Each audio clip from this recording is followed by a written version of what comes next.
marketing major in strategic communication. Number 56, A.J. Townsend, accompanied by Dino Townsend and Aaron Townsend, a double major in finance and accounting. Number 58, Trey Lasakis, accompanied by Martha Lasakis and Tony Lasakis. He's a major in computer science with a minor in data science.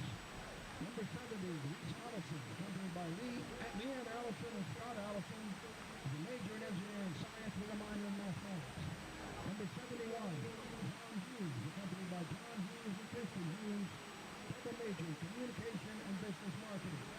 Number 88, Alex Theo, accompanied by Vicky Theo and Keith Theo. He's a major in business administration with a minor in Spanish. Number 91, Carson Bird, accompanied by Keith and Christy Bird, and Jacqueline Bird is a finance major. Number 93, Harris Good and Glenn Good, accompanied by Glenn Good and Stephanie Good, business administration and a religion minor. Number 94, Amir Mustafa, accompanied by James Owen and Tommy Owen, is a finance major. Number 95, Jacob Munoz, accompanied by Catherine Munoz and Bill Munoz, is an economics major with a minor in math and philosophy. Number 97, Clayton Inslee, accompanied by Laura Inslee, is a neuroscience major.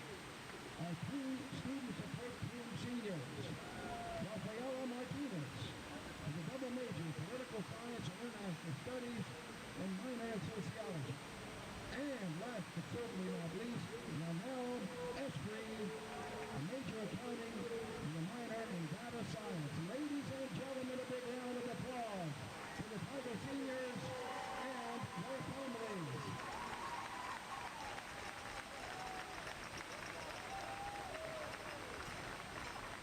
Ladies and gentlemen, before you all move, we ask that you please rise. Correction.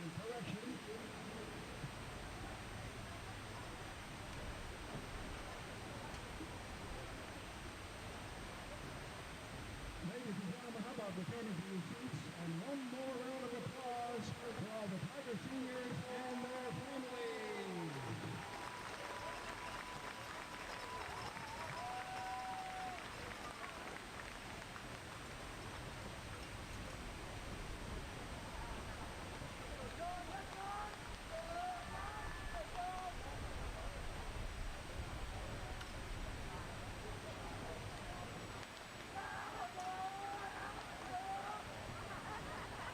Tiger coaches, assistant coaches Paul Mahalik, Wayne Ryder, Jeremy Gazella, Marcus Coleman, Bert Stewart, Bill Ramzinski, Austin Brower, Joshua Cook, Ryan Dawson, Ron Hoosier, Hunter Hauser, Cameron McKeon, and Tyrone Christian, head coach of the Tigers, Jeremy Urban.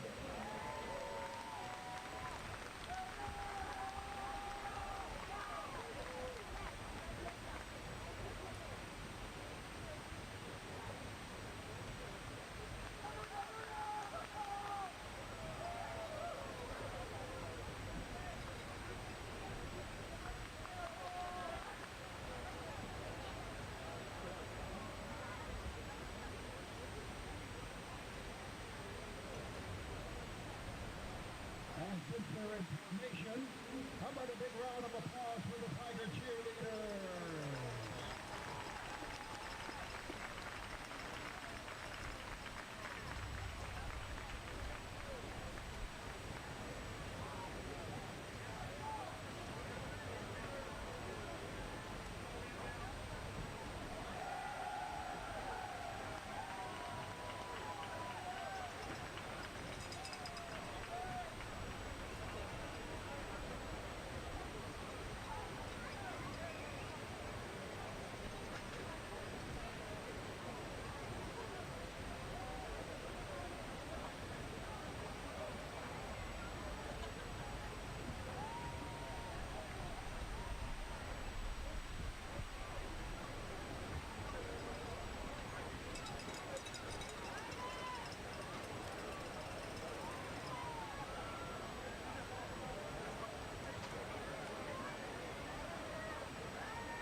It is senior day here in San Antonio. Trinity University, the site for the final game of the season, or the final regular game of the season for the Trinity Tigers, just about 10 minutes north of the Riverwalk.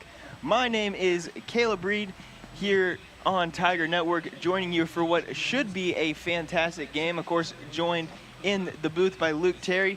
Luke, this is a game that features two really high-powered passing attacks, and what do you think we're going to be seeing here today? Well, I think we're going to see the ball in the air a ton this afternoon. Obviously, Tucker Horn, one of the premier passers, not just in the conference, but the entire division. He leads in a lot of different statistical categories, but on the other side, Hendrix has kind of year over year, the last several seasons, changed their philosophy from an offensive standpoint. Each year they've increased the total number of passing attempts, and even with an injury to their starting quarterback, their backup Hayes came in last week against Barry and threw the ball nearly 50 times. We talked to Coach Urban this week. He expects them to try and get the ball into playmakers' hands on the outside in open space, try and make some big plays. So I think on both sides we're going to see both of these teams air it out, especially considering the fact that it's Tucker Horn's senior day here in San Antonio, so I'm sure he's going to get his fair share of opportunities for the maroon and white.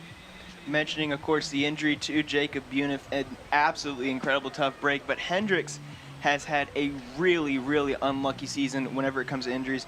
Not just Buniff, but also a massive injury to the wide receiver core. Two of their top three receivers this season are out with injury. As well as a few injuries on the defense as well. So this is a team that has really struggled to find their identity. Whenever we were talking to Coach Buchanan earlier this week, he really mentioned, I asked him what sort of improvements he's seen from August to now, and he said that it's really hard to see improvement because there hasn't been really a lot of consistency in the roster. And that has been something that they have really, really struggled with so far this year. But, of course, as you mentioned, Josh Hayes came in last week, 29 for 48, 346 yards and 4 touchdowns. Did have the 3 interceptions, but, of course, 2 of them were just unfortunate accidents. One of them you could really pin on him, but the other 2, not really so much. And this should be a really great game. Yeah, absolutely. And Hendrix electing, I believe, to kick this one away, and the Trinity offense and Tucker Horn will get it to start here on senior day. So for the Warriors on the other side, trying to get a defensive stop, get Hayes a little bit more comfortable when he starts. Brandenburg kicks this one away to Cam Herron. Cam Herron has a hole on the left sideline, cross midfield at the 45-40, and gets hit hard from behind, but he is going to get brought down at the 35-yard line. Cam Herron, the freshman out of Abilene, Texas, has a huge kick return to start this game. Yeah, and he started that one on the far side of the field in the south end zone. He came all the way back across, showing off some incredible speed out of the youngster. And it looked like it was Clay Brandenburg doing the kicking duties for Hendrix on that specific kickoff, who ultimately got in the way just enough to slow Herron down and allow those Warriors to make that tackle. It's going to be a handoff to Hutchison on the right side. He's going to barely get it back up to the line of scrimmage before getting stuffed down by about 2 or 3 Hendrix Warriors. And, yeah, special teams has been something that, you don't really think of whenever you think of Trinity football, but they have been absolutely incredible so far this season. Of course, Lamont Nickelberry was really great. B.J. Stewart before his injury, and now Cam Herron really showing off. As this is going to be another handoff, now going to the left side for Hutchison. Hutchison breaking 1 tackle and down at about the 32-yard line. Yeah, Caleb, and you mentioned B.J. Stewart. That's a name that we haven't had the opportunity to talk about a ton on the broadcast this year because of the injury issues that have just plagued him. Really not just this year, but in large parts of last year as well. He had a huge start to his campaign a season ago. Good enough early in the season to get him All-American honors as a returner. And unfortunately, Trinity hasn't had his contributions this season, but it's kind of been by committee instead. Heron's been great. You mentioned Nickelberry. Even Legend Grigsby, who does a lot of the duties and carries at the running back position, has contributed. Horn to pass, and that is a fantastic play to Ryan Merrifield down at about the 6-yard line. That is a huge gain of, let's call that about 30. Yeah, I think just about 26. Yeah, 25 or so yards, but a ton of room for Merrifield over the middle. Whenever we got to talk to those two earlier this week, Tucker Horn, very complimentary of Ryan's routes, his footwork, his technique, and it really showed off right there. Horn in the gun, handoff right side. Hutchison, he is in for the touchdown, and Trinity takes the early 7-0 lead. Yeah, barely 2 minutes off the clock here in San Antonio, Texas, and the Tigers already into the end zone, aided in large part by that huge return to start the game by Cam Heron. Couple of nice plays after that, connection with Merrifield, and ultimately Winston Hutchison punching that one in. Great job from the offensive line on that right end. He was almost untouched as he dove into the end zone. The senior out of Round Rock, Texas, getting his 5th touchdown of the season. As now we are going to get Tyler Huddle going to kick this one away. Kick is up and kick is good to make this a 7-0 ball game. And yeah, earlier this week we got to, of course, talk with Tyler Huddle. Got to kind of give a little bit of love to special teams there, of course, as you do. And you know, Tyler has been absolutely pretty much automatic. With that last PAT, he is now 49 of 50 on the year, and whenever we asked why he was so so consistent, especially with his PATs, he just was incredibly complimentary of the entire gunnery unit. Yeah, it's really an entire process that has to run smoothly, right? You need a good snap, you need the hold to be down. A lot of kickers, they like those laces turned. There's a lot of moving parts, and when you see a kick go awry, usually you put it on the shoulders of the kicker, and he has to bear that weight by himself. But this is a unit that's been really good holistically. So Tyler Huddle has been really consistent. He's knocking it through the uprights. But another area of the game that he's been huge for Trinity in this season have been these kickoffs. A huge number of touchbacks all season long, and I asked him what his approach was here on these plays, and he looked at me and he asked, "Am I allowed to curse?" I probably shouldn't. I just kick the ball. And I think there's another word in there that he could have used, and he kicks it really hard, but sometimes he hangs it up there to let these kick coverage guys get some reps as well. It's going to be a return for number 13. Believe that's going to be either Christian Gaddison or Ryan Maxwell. We do have a flag, and from the way that they're pointing, it looks like we're going to get a penalty on Hendrix, and yes, it is. It's going to be holding on Hendrix, so that'll push them back a little bit. Hendrix currently is the best team in the conference in terms of penalties. Obviously, doesn't help them right there, but this is a team that on offense loves to throw the ball. 440 yards per game on average passing. Or 440 yards on offense just in general. 354 of those coming through the air, which is good for best in the conference and 4th in the entirety of NCAA Division III. This is going to be a pass by Hayes, complete out to the left side, and brought down at about the 20-yard line, maybe back to the 18. You mentioned all the passing attempts, the success that they've had when you look at the yardage per game, the yardage on the season as a whole. Obviously, the injury doesn't help anything. But, of course, as we mentioned already on the broadcast, Hayes came in a week ago, and the philosophy didn't change. He threw the ball almost 50 times. So it's going to be interesting to watch here this afternoon as he scrambles out to the outside and takes a slide after a gain of a couple. If you look at this Trinity team, the offense has been great this year. running back play is awesome. Offensive line is awesome. Tucker Horn's been great at quarterback. On the defense, the front seven has been really the paramount group on this unit. The secondary is where maybe there's some questions about this Trinity Tigers team, and I think a lot of it has to do with a lot of turnover, injuries, guys that Coach Urban said were the starters coming out of training camp, faced some injuries, haven't been able to get right since then. It's a good test in the final week of the season, just ahead of what is certainly going to be a playoff first round next week. Where that might be, we're not sure, but really sharpening this secondary ahead of that is a nice thing to have at this point in the year. The throw out to Almanzo Payne, the freshman out of Tunica, Mississippi, a little bit too farther by Haynes.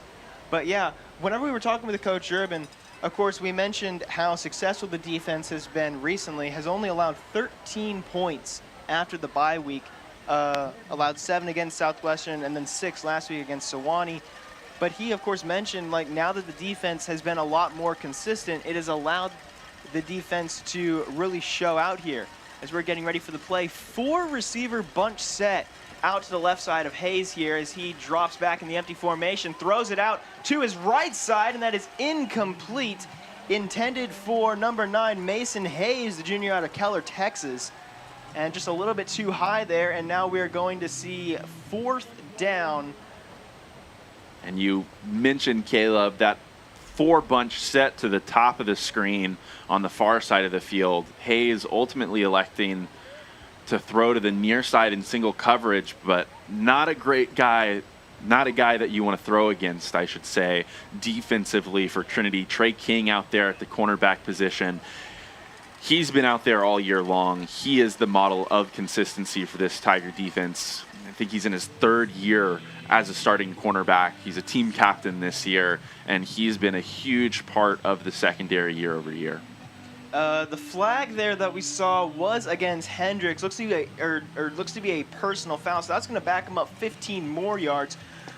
4th down and 26 to go, as we are going to get a first look here at Joshua Gill, the punter out of New Braunfels.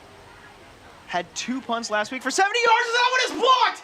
That was blocked by Trinity and walks it into the end zone. Number 40, Cade Ramson, had a blocked punt against Mary Hardin Baylor, and he is going to get another one here. And Rabson took a little bit of a long route getting around those up-backs, but the timing of this punt was just way off. Things just developing incredibly slowly. You see him coming around that left edge, and all those up-backs not really making an effort to get in his way and knock him off his course. And because of that, once he had that block, there was no one around him. He was able to pick it up outside the end zone and just take a step back in. So very, very quickly now, Trinity has gotten up 13-0 here in San Antonio, pending another extra point from Tyler Huddle. I wrote it down in my notes. 0 blocked punts by Joshua Gill. I guess I should have been aware of the jinx, as that one is up by Huddle, and good to make this a 14-0 ball game. But earlier this week, whenever we got to talk to Coach Buchanan, he mentioned how mistakes really killed them. Of course, last week against Center, it was a very, very close game until a fumbled kick return ended up giving Center the ball with very, very close field position, got the touchdown before halftime, and then Center got the ball after halftime to make it a 2-possession game and basically run away with it in the second half.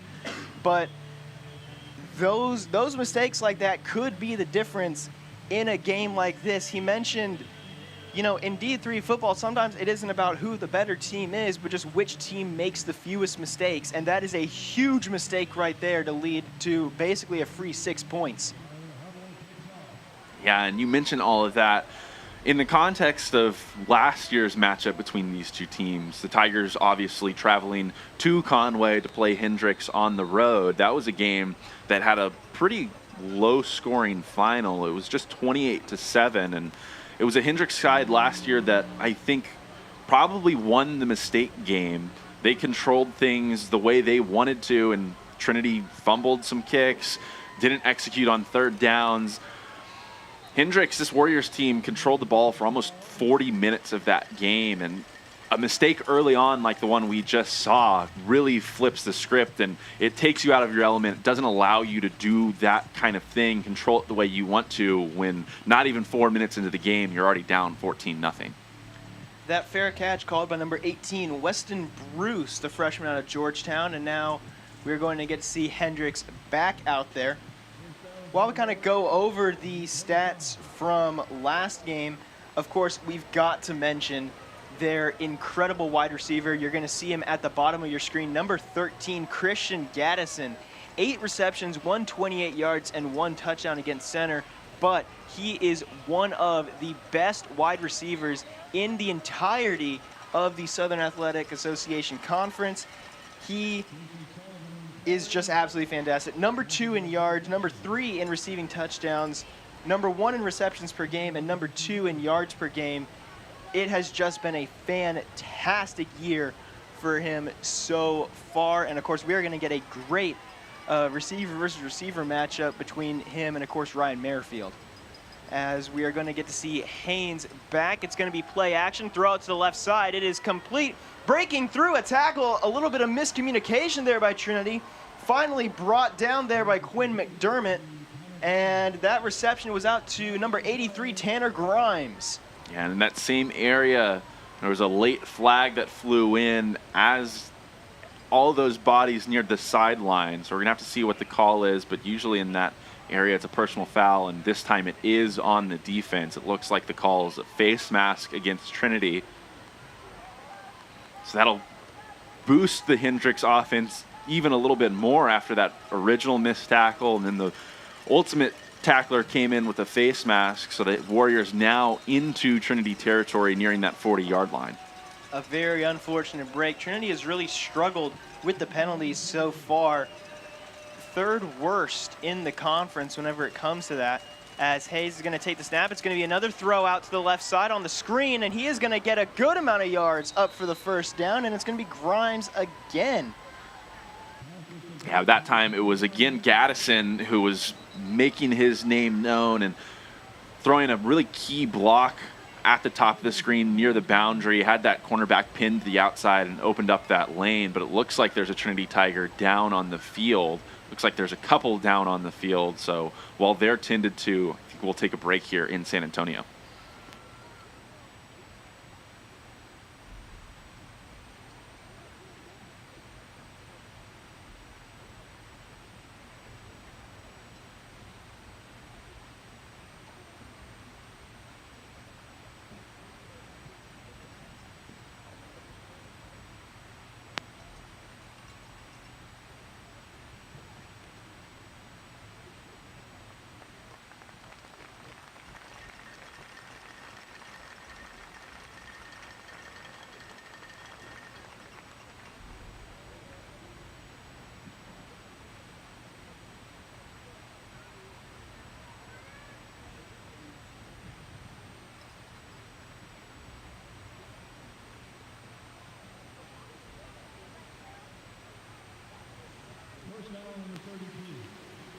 Welcome back here to San Antonio. Thankfully, both players walking off under their own power. It was Quinn McDermott and James O'Gunran there who were injured, hoping to see them back as they're both really, really key contributors on the defense. But now Hendrix getting a good little drive going. It's going to be another play action for Hayes. Hayes moving out to his left. He's going to throw it deep, and it's going to end up on the track. Intended for Christian Gaddison there, but covered very, very well by the Trinity defense. Looked to be Caleb Harmel in the area as well. So a really, really good play by the Trinity defense, able to force that incompletion, and just a little bit of a wide throw there by Hayes. Yeah, Hayes just continuing to drift back and towards his own sideline, and that ball obviously wide of the mark, out of bounds, down his own sideline. Mentioned that there's going to be a lot of pressure on this secondary, and there has been a lot of pressure on the secondary all year long, and a big aspect of that has been the fact that this front seven's been good, but they haven't pressured the quarterback as much, but this time they do. Going down, that's going to be think it's Arnold with the pick, and he's trying to house it with a nice move at the end. Getting past Hayes and somersaulting into the end zone. It's a pick 6 for Ryan Arnold here in San Antonio. What a fantastic play by Ryan Arnold, the senior out of Austin, Texas, celebrating that senior day with a little flip. And I think that he is going to gladly take that personal foul there. Definitely worth it, I think, in his eyes. But what a fantastic play to be able to take it from the 32 of Trinity all the way into the end zone.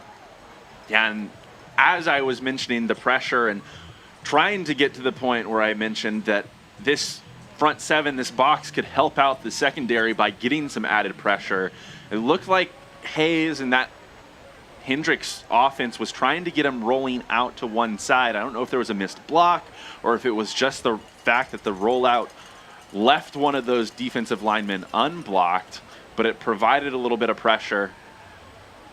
And that pressure forced that throw from Hayes that was ultimately picked off by Arnold.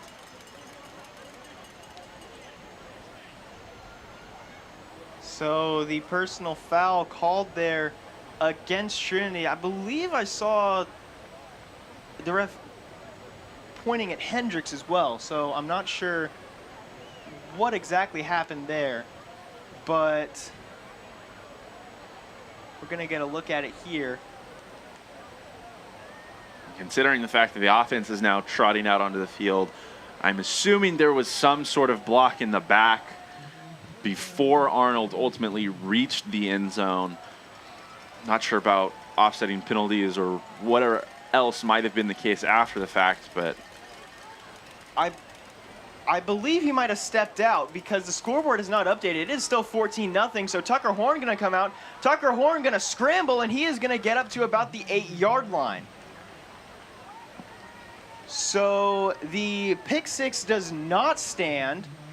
Would have been a huge play if it had, but instead the offense going to come out here and try and score some points themselves. Horn on that scramble, going to set up 2nd down and 3 from the 9-yard line.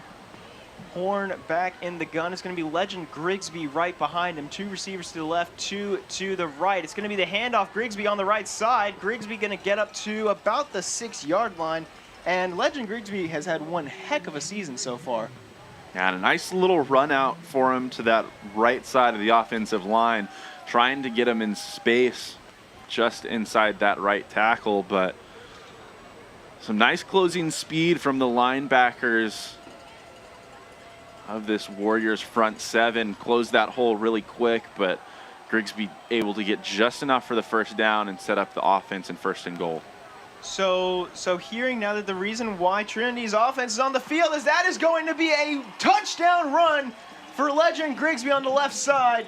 Absolutely fantastic. And now Trinity can celebrate. And that time, not having him run between the tackle and the guard, letting him get to the outside where he can really show off his speed. Got a little bit further east and west on that one, and he has top-notch speed. He's a track star here at Trinity as well. There was no one that was going to catch him on that one once he got around that edge and just waltzed into the end zone at that point. So Huddle getting ready to kick this one here. Good snap, good hold, and good kick. Hearing that the reason why Trinity's offense was on the field was because the personal foul was actually called at the 1-yard line. So foul occurs at the 1, push him back 15, and then the ball gets spotted at the 16-yard line as we're going to get a replay here of that touchdown run, just absolutely untouched going in. And of course, you mentioned that speed. That's really what has allowed Grigsby to get so many great looks. 335 yards heading into this game. Leads the team in terms of rushing touchdowns with 7, now 8 on the year. And it has just been something that he has absolutely taken advantage of so far this year. Yeah, and of course, we've talked about that trio a lot. Carmouche, Grigsby, Hutchison, each bringing a little bit of different aspect to the game at the running back position, but you mentioned those numbers from a scoring perspective. He's incredibly diverse. When this offense gets into the red zone, he has top end speed, but he can also make a lot of guys miss. We've seen him throw some pretty incredible spin moves this season. So he's a guy that's been incredibly successful in that area of the field. Huddle's kick, barely going to make it to the 20, and going to step out at about the 26-yard line there. Is going to be Tanner Grimes again. So it looks like he is getting the main brunt of the kick returning duties today. And these are two teams that have very high-powered offense, but really don't do a lot of it on the ground. Trinity, of course, entering this game, 43.3 points per game. Second best in the conference, 12th best in the country, and 483 yards per game, 327 of those coming through the air, 8th best in the country, second best in the conference, second, of course, only to Hendrix. As now this is going to be a run, and stuffed at the line is, I believe that was Caleb Harmel there who got in. It was either Harmel or Arnold. As well as Johnny Nwobodo. It's always so much fun to pronounce his name. Johnny Nwobodo getting in there on the tackle. I promise I'm going to get it eventually here. Hopefully I'll be able to call his name out a few more times and get the hang of it. But it is going to set up second down and 10. Ball still on the 25. Hayes standing back at his own 20. It's going to be play action. Hayes throws, and that pass is batted at the line, incomplete. Caleb, hate to turn attention away from this game so early on, but obviously things really ramping up with the fall season. Last week, the regular season in the football field here. There's going to be some soccer games happening this evening, first round of NCAA playoffs. Currently, the Trinity volleyball team playing in Georgetown, Texas, just secured an SCAC championship in 3 sets over Colorado College. So congrats to the Tigers that are up just north of Austin for the success that they've experienced all year long and are continue to have into the NCAA tournament. Hayes got absolutely blasted there by Caleb Harmel. A huge quarterback hit. Hayes getting back up there. A little bit of extracurricular pushing and shoving there by Jackson Stiles, the right tackle there out of Beaverton, Oregon. But a massive hit to force another incompletion there. And we are going to get another punt. Again, Hayes just drifting in the pocket, trying to put himself in a position where he can deliver that ball.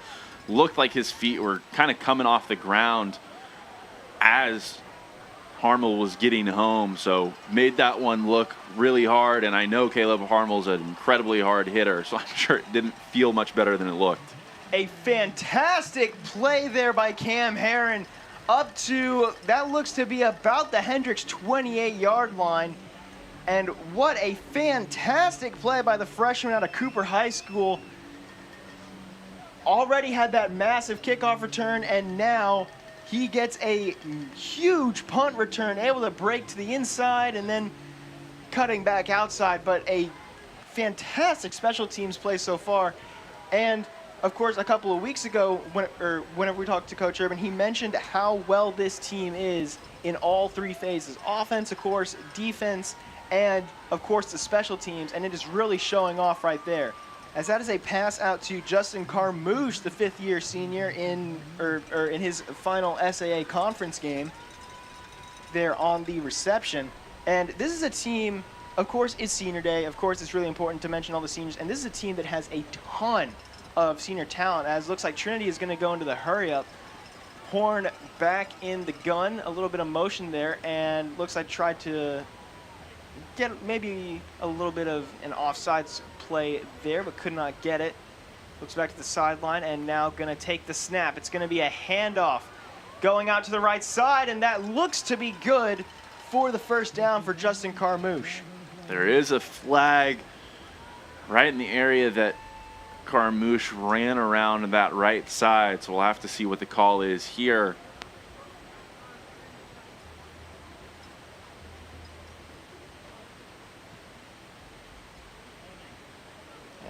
And yep, it is holding on Trinity. Judging by the reactions of the offensive lineman, looks to be Jack Lady, the junior out of Guybert, Arizona. But yeah, just the senior talent on this team has been absolutely incredible all throughout this season, and especially today. 16 super seniors in addition to 25 regular seniors getting to play here in their final non-playoff home game, as that is a throw by Horn over the middle, complete to, I can't read the number, but what a fantastic play. I think that was 88, Alex Teal, who came down with that one. Just a little seam route to the tight end. Not something that we see out of this offense, so a new wrinkle this week, but just straight down the middle, gets past the linebackers, and Tucker Horn lets that one go. It looked like it was just verts across the field, and those safeties got pulled out to those guys on the perimeter, and that left field wide open over the middle. Great play, great throw and delivery by Horn right there, especially after the penalty to get all that yardage back. Horn rolling out left. It's a throw. It's almost to Ryan Merrifield, who got popped on the play.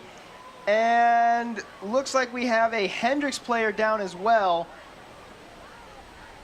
Trying to see who it is. It's number 13 of the Hendrix defense. That is going to be Ryan Maxwell, the sophomore out of Fayetteville, Arkansas. And he tried to make it back to the sideline, but goes down. We are going to take a quick break here while they tend to him, and we'll be back in just a minute here on Tiger Network.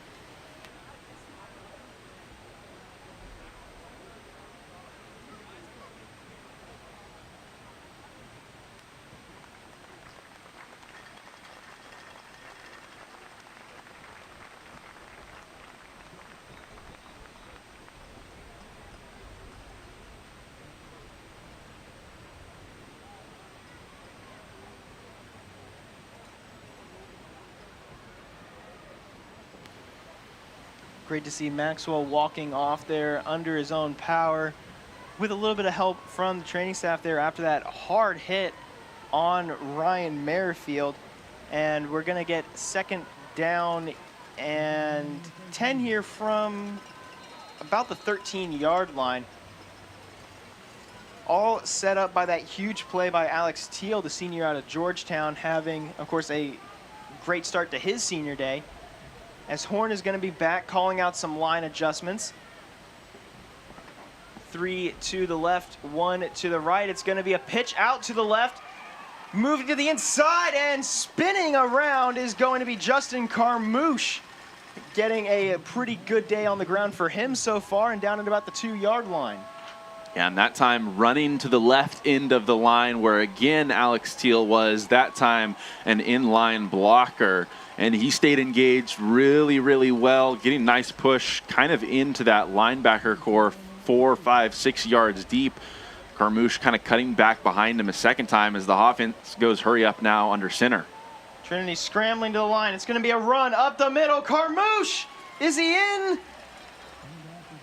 Looks like they're going to call him about a half-yard short, but a little bit of misdirection, a little bit of confusion there, trying to get the offense to the line and kind of give the defense less time to prepare.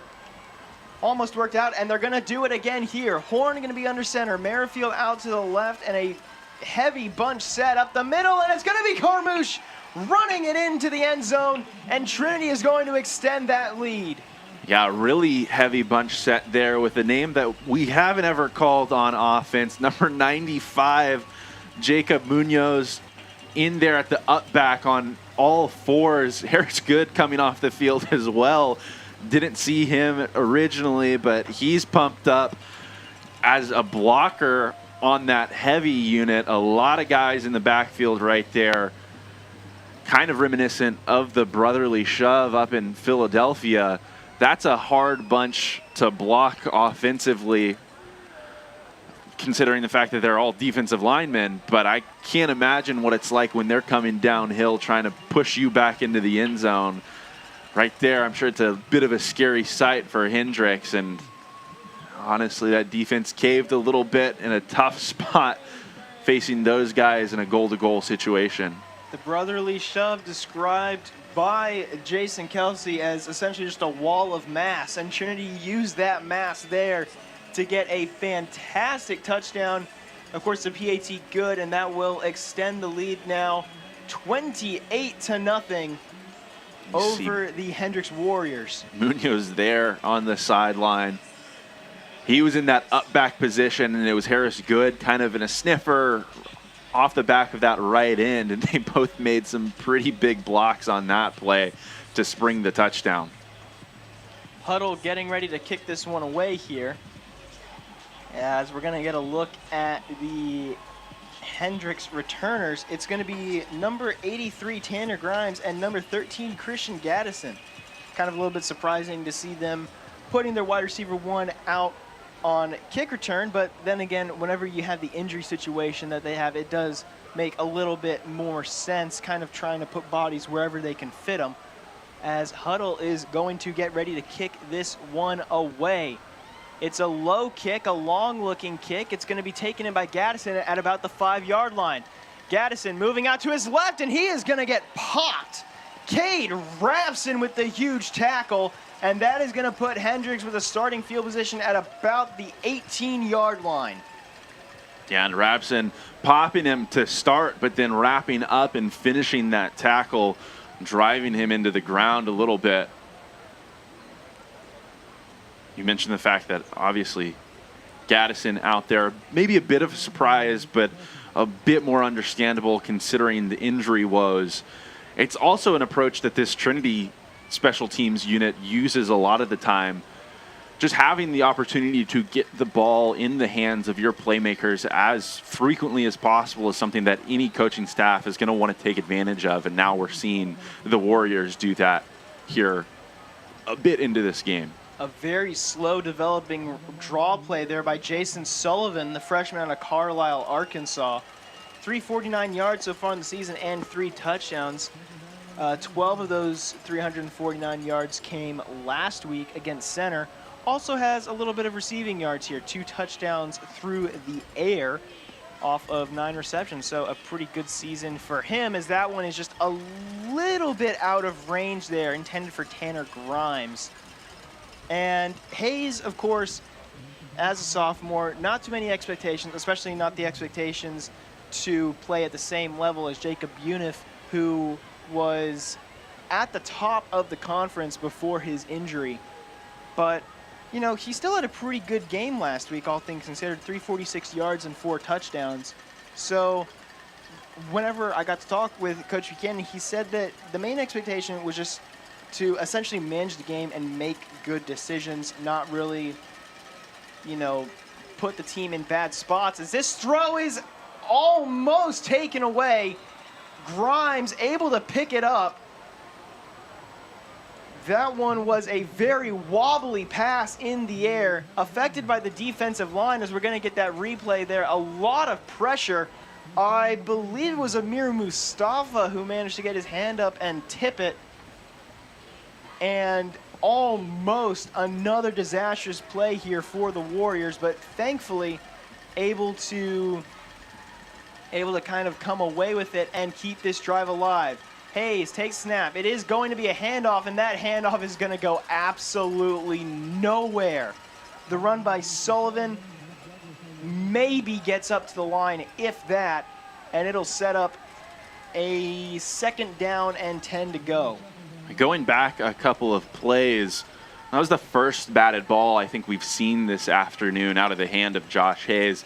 Maybe a little bit of a surprise. He stands in there a little bit shorter at the quarterback position, just 5'9". I think we've already seen him have to navigate in the pocket a little bit. Mostly it's been these quick throws to the outside, but the only other time that I think we saw him try and maneuver in the pocket, he was lit up by Caleb Harmel, and that time on a poor exchange between him and the center, it ended up on the ground and allowed A.J. Townsend to get through and get a big sack here as Hendrix tries to continue this drive and keep things going a little bit. third sack of the season for A.J. Townsend and third sack of the season since Southwestern. Only got his first sack of the year, of course, in that massive 57-7 victory up in Georgetown. And he has had a fantastic string of the last few games. But of course, you mentioned, of course, the pressure that Hayes has been under. Hendrix has allowed a lot of sacks so far this year, 3.67, basically 3 2/3 sacks allowed per game, which is worse in the conference and almost the worst in the nation. 238 schools in NCAA Division III. Hendrix ranks 224th in that category. Their quarterbacks back behind the line have really struggled this season in taking pressure and taking hits. Yeah, and it was something that we talked about kind of regarding this Trinity defense. The flip side of that, the secondary maybe being the unit that can really benefit from this, considering how frequently the ball was going to be in the air, but it also gives this defensive line, this box, the opportunity to provide a little bit more pressure, and that's what they've done so far this afternoon. Obviously, last year they were fantastic in pressuring quarterbacks and bringing them down. They've regressed a little bit this season, but while it's an opportunity for that secondary to sharpen themselves in their own right, it's an opportunity for this defensive front to start getting after the quarterback and gain some confidence as the playoffs approach. Of course, you got to mention the playoffs. Trinity clinched a playoff berth last week with their win over Sewanee. Right now, it's looking like the opponent should be Hardin-Simmons. Whenever we talked to Coach Urban, that's what he said was the most likely outcome. As Hayes is going to be play action, and he is going to be brought down. Looks like, I believe, yes, Ryan Arnold continuing his big day with a massive sack on third down, and that is going to kill the Warriors' drive. And Arnold just closing at tremendous speed. He wasn't in the picture at all, and then all of a sudden it was like he was shot out of a cannon, closing in on Hayes, who didn't have a chance to escape that grasp. Arnold has made a couple of plays that have been incredibly impressive here, and there's another punt blocked coming off the edge. Again, it's Cade Rabson for a second time this afternoon. Trinity is going to get the ball either way. It's a big question of where they're going to get it. Trinity does come up with it, though, and it looks like it's number 33, Jaden Powell, the defensive back who managed to pick it up. We're going to get the replay here. That is 2 blocks for Rabson on the day. And now he's come around either end. First time he came around the left side to get the block. That time coming around the right side as that punt unit was moving away from him. But again, slow developing, and it didn't matter. He had plenty of speed to get there. I think he might have blocked that one with his gut. Rabson is just flying around this field so far. His Horn is going to throw it out to the left side. Incomplete.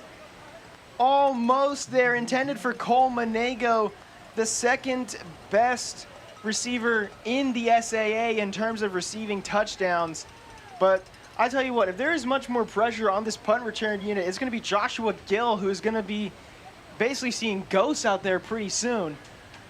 But right now, of course, we mentioned the struggles that this Hendrix offensive line has had. It doesn't just extend to the offense, also extends to kick protection as well, apparently.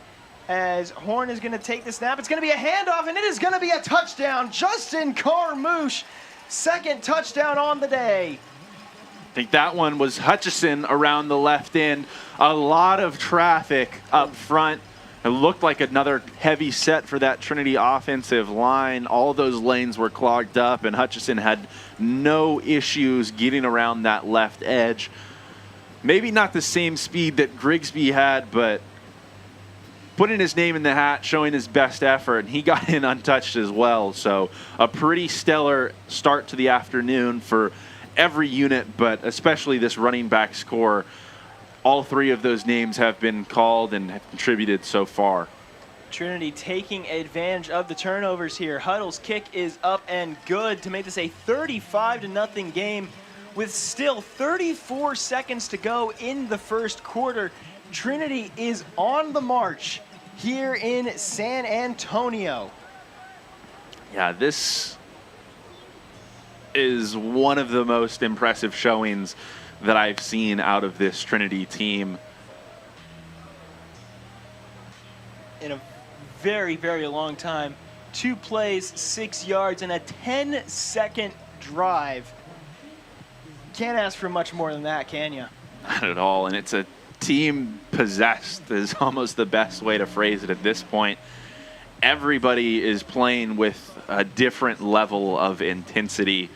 35 points in the first quarter, and of course it's due in large part to the way that the defense has played and the way the special teams have played, doing a great job of shortening the field, but obviously the offense just clicking on all cylinders. I think every opportunity that they had, they have put into the end zone so far this afternoon. Trinity has not scored less than 30 points in any game so far this season, and they have just broken that threshold here in the first quarter. As Huddle getting ready to kick this one away, of course, we mentioned his kickoff success, has had a ton of kickoffs so far this year, 32 touchbacks on 65 kickoffs. That one obviously not a touchback, but it's going to go to about the 22-yard line here. Of course, Huddle kicking into the wind here. And we're going to get to see if Hendrix can get something going here, maybe get some momentum for a drive that can hopefully carry over into the second quarter. Yeah, I'm sure they're going to come out throwing. I think the most success that I've seen this offense have today is when Hayes has thrown it to the outside and just gotten it out quickly. I know it's not flashy, those 5, 6, 7-yard completions, but it's what they've had the most success with. He goes back to it here again over the middle. That time it's number 84 on the catch. It's Payne, the freshman on this offense. But it's a good start to the drive, just getting it out quickly, hoping that what we talked about in the open, these receivers can make a play, make some guys miss with the ball in their hands, and turn those 5-yard catches into maybe 15, 20-yard catch and runs to get some big chunk plays. Hendrix looks like they're just going to let the clock run out here on this play. And so that will end the first quarter. Trinity absolutely flying here in this first quarter. 35-0 is your score after one. And we will be right back here on Tiger Network after a quick break. Don't go anywhere. We will be right back.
Welcome back here to Tiger Network. It's going to be play action there by Hayes. Pass is complete to the right side and getting knocked out of bounds there. It's going to be number 11, Jacob Mathis, the sophomore out of Greenbrier, Arkansas.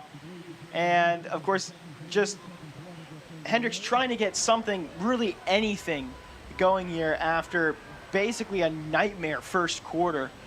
Had a couple of turnovers, 2 blocked punts, which eventually led to 14 points each, and now just trying to get something going. Yeah, but a quick pitch and catch on the first play, the last play of the second quarter, and then that one getting Hayes rolling out Mathis in space for another first down. So now the ball just about midfield, Nice couple of plays here to start this drive, but the running game really hasn't seen any success this afternoon. I think that's their big bruiser, number 33, White, sophomore, standing at 6 foot 210. He's definitely been the bulk of the carrier so far this year for this Warriors offense, but on the ground he's been outgained by his backfield mate Jason Sullivan, who stands at 5'10", 175, so a bit quicker, a bit shiftier. I think that's typically the type of back that we've seen have more success against this defense, just because they're forced so frequently to change direction by the penetration of this defensive line. Hayes in the empty set, throws out to his left side. It is off the hands and incomplete. Almanzo Payne, the intended receiver. And, you know, I just want to kind of take this moment to mention for everybody at home who might be thinking, you know, looking at the scoreline and thinking, oh, wow, this is a really good Trinity team and a really bad Hendrix team. Hendrix is a team that, you know, when talking with Coach Buchanan, one or two different plays, and this is a team that instead of entering this game at 3-6, could be entering this game at, you know, 6-3 or 7-2. They are 1-3 so far this year in one-score games, and all those one-score games were decided by 1 point. It has been a tough season for the Hendrix Warriors in terms of bad breaks, both with injury, both with close losses, and of course it is a young team as well, but they have definitely had an uphill battle so far during all 9 games so far in 2023. Yeah, and they've played a pretty difficult schedule. Obviously, you have tough matchups in the SAA, and this Trinity squad against Barry, who in their own right will be making a push to try and get into the playoffs with an at-large selection. But outside of that, you know, they came down to play an ASC opponent, one of the best conferences in the country. They played East Texas Baptist. That was one of those 1-point losses this year. They started things against a Washington University team out of St. Louis that is a very good squad in their own right. Almost beat Wheaton, which is certainly another name in contention for the playoffs this year. So they've had a ton of success and played some really tough opponents really close. Hendrix rolling out with the 4 wide receiver bunch set, and Hayes unable to do much with it. Pressured heavily on the throw and just threw it at the feet of Gaddison. But yeah, of course, just a tough schedule and a really tough way to end the season as well. Going to 24th ranked Barry and then playing center, who in their own right is definitely not a bad team. Obviously haven't had the year that they wanted, but still not bad by any means. And then of course coming to the 6th ranked Trinity Tigers. Yeah, and you mentioned that center team. I remember when they came here, one of our big talking points was that that was a squad that hadn't finished below 500 in some 20 years, didn't do it very often in their coaching staff's tenure. They left San Antonio 1-4, I believe, and they've rattled off 4 consecutive victories to get to a guaranteed 500 record on the year. So that is a very good center team and one that has improved significantly as the season's gone along. Definitely a team that has lit off since then, as this is going to be a punt by Joshua Gill. Gill going to get it away and almost blocked again by Rabson, and instead it's going to be a flag for roughing the kicker. But that will definitely help the Hendrix defense a little bit more. Gill kind of slapping the ground there after the play. Very unhappy with how that turned out. Rabson has just been flying around so far today. Yeah, and almost got there that time. It looks like those upbacks provided a little bit more of aid to their punter. Blocked Rabson, slowed him up just enough. He was kind of just caught in between right here. Still wanted to go for the block. Nearly got it with that fully outstretched arm, but then rolled into the leg of the punter. Looked like the Trinity defense were throwing their helmets back on in the sideline, getting ready to come back out there, but instead the offense is going to just take a couple yard loss instead and start this drive at their 15. So the flag was for running into the kicker instead of roughing the kicker. The difference between 5 and 15 yards. As Horn going to take the snap, it's going to be a throw, a sliding catch by Ryan Merrifield and that is going to be very close to a first down. Don't think they're going to give it to him, but a fantastic play by the man who leads the SAA in receiving yards and receiving touchdowns so far this year. Horn back in the gun once again, running back to his right side. And it is going to be a handoff to Grigsby. Grigsby moving out to the right, breaks a tackle, cuts back inside, still on his feet, and finally brought down at about the 26-yard line. And a lot of work from Grigsby right there for what only ended up being about a 2-yard gain, but that's all he needed for the first down, so I don't think anyone on that sideline will be too unhappy given his efforts. The most exciting 2-yard run I think that you'll see in a very, very long time, as Horn once again going to be back. It's still going to be Grigsby now to his left. Horn throws, and that one is complete. Looking for the first down. Not sure. Actually, they are going to give it to B.J. Rainey, the junior out of Cedar Hill, Texas. 21 receptions so far this year, make it 22 as he picks up the catch and the first down. Yeah, he was split out to the same side as Ryan Merrifield on that last one. Merrifield kind of just running those defensive backs off the line, giving his teammates some space to operate underneath, as this one goes around that left edge, and all of a sudden, legend Grigsby pops out 13 yards past the line of scrimmage for a nice big gain, showing off that speed, and he tiptoes the sideline.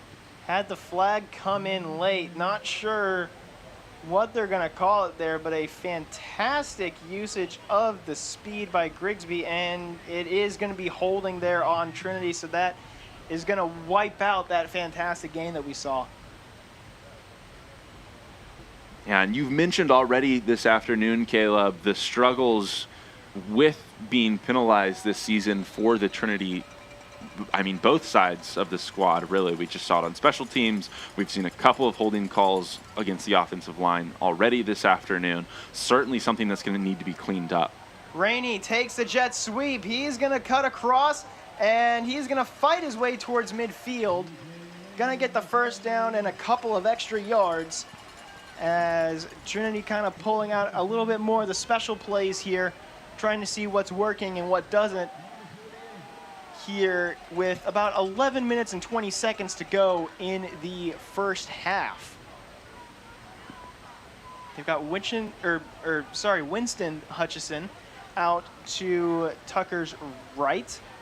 Horn takes a snap, drops back, throws it deep, intended for Merrifield. It's caught! Caught at about the 15-yard line and brought down at the 10. Ryan Merrifield continuing his fantastic career here at Trinity. His final regular season home game here at Trinity Stadium, of course, and a fantastic play. And it was just a go route. We've talked about every aspect of his game. Merrifield certainly has some speed. This one a little bit underthrown by Horn, I think, but Merrifield making an adjustment, turning around, high-pointing that football. It looked like it was Coulter in coverage who did a nice job of not coming through the receiver to interfere, but it didn't matter. Merrifield with great concentrations, great hands, catching that one just in front of his face. Ethan Boyer, the fifth-year senior out of Greenville, North Carolina, going to take this one up to the 1. And in preparation for this week, I actually got to hear a very amusing story about Boyer during his recruiting.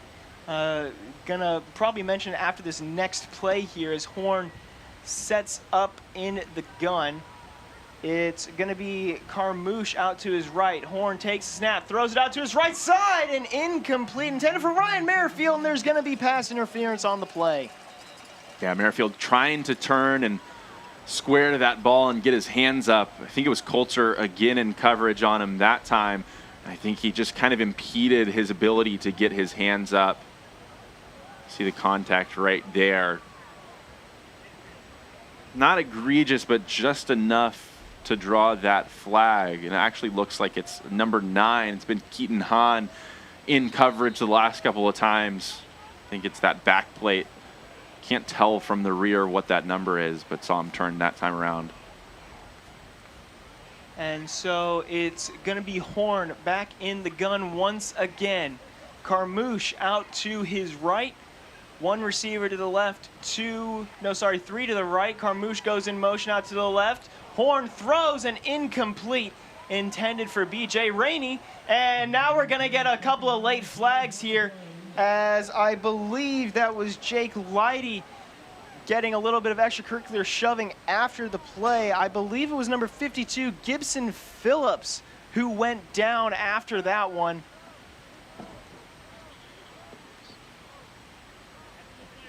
As we get the replay of it there, and yup, just mental mistakes there. That is going to be something that Coach Urban is definitely going to want to talk to him about whenever he gets back on the sideline. Yeah, and I think sure. Coach Urban went ahead and took him out as soon as that penalty flag was thrown. Saw a change of the offensive lineman right there. So coaching staff certainly aware of the penalties that have been thrown so far this afternoon, trying to make some adjustments real time and limit those mental mistakes. Horn back in the gun once again. It's going to be Carmouche out to his right. Horn takes a snap, looks, throws left side, and just a little bit behind Merrifield there, unable to get it in. But going back to Ethan Boyer, of course, it's a well-known fact Coach Urban got to play in the NFL for a few years. And while Boyer was being recruited, he came to Trinity, got to learn about Coach Urban playing in the NFL, learned that Coach Urban played on the Chiefs, and realized that his personal trainer back in North Carolina was also a trainer on the Chiefs. And as it turns out, they were on the same team together for a little bit. As that play is incomplete to B.J. Rainey, almost a highlight reel play, unable to haul it in.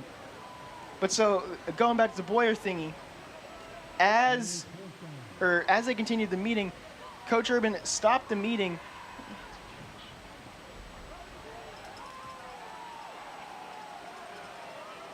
A real close play on that one, as we saw in the replay. I think Rainey able to knock it down and kind of slow the momentum of the ball and then secure it after the fact. But by that point in time, I think that right leg was down on the white of that back rear end line. Great job by the officials, able to see that it is a very, very close play, especially in real time, as Huddle is going to kick this one away, and I don't think he got it. No, it's wide right. Pushed it a little bit too far. And so Hendrix is going to set up at about the 20-yard line or so. Of course, going to try and get this story finished before Hendrix is able to get a playoff. But so Coach Urban stops the meeting, hops on the phone, and actually calls the trainer back in back in North Carolina to kind of figure out more about Ethan Boyer. And so it really just goes to show how small of a world it can be at times, especially in NCAA football, and just some of the funny little coincidences that can happen around here. I was going to say, sometimes the world just feels so small, and really an interesting connection, considering the fact that it took Coach Urban having his successful NFL career and recruiting a kid out in North Carolina of all places, and all of that coming to fruition so many years later. But that missed field goal from Huddle, it really feels like the first mistake that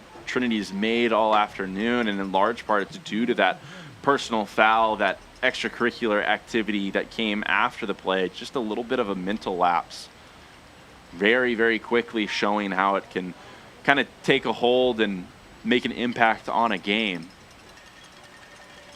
That missed field goal is only the fourth of the year, as that run is going to get blown up behind the line.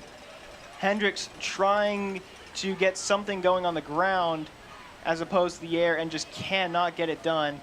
And looks like the Hendrix running back a little bit slow to get up there. Does get up eventually, as Trinity making a few substitutions here.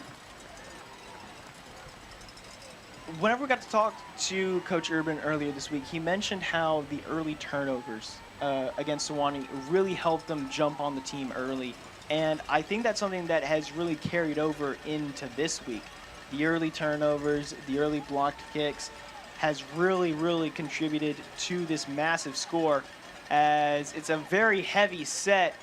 Hendrix is going to give the ball out to the running back. Sullivan not even going to be able to get back up to the line. There is a flag down. Not sure what it is. Again, around that right end, kind of in the area where we typically see holding on the offensive line, but it was near the end of that play, and some of the defenders kind of throwing their heads back, staying on the field right now, so might be against that Trinity defense. Otherwise, I think they'll come off the field, as Coach Urban's typically inclined to decline these penalties, but that is the case.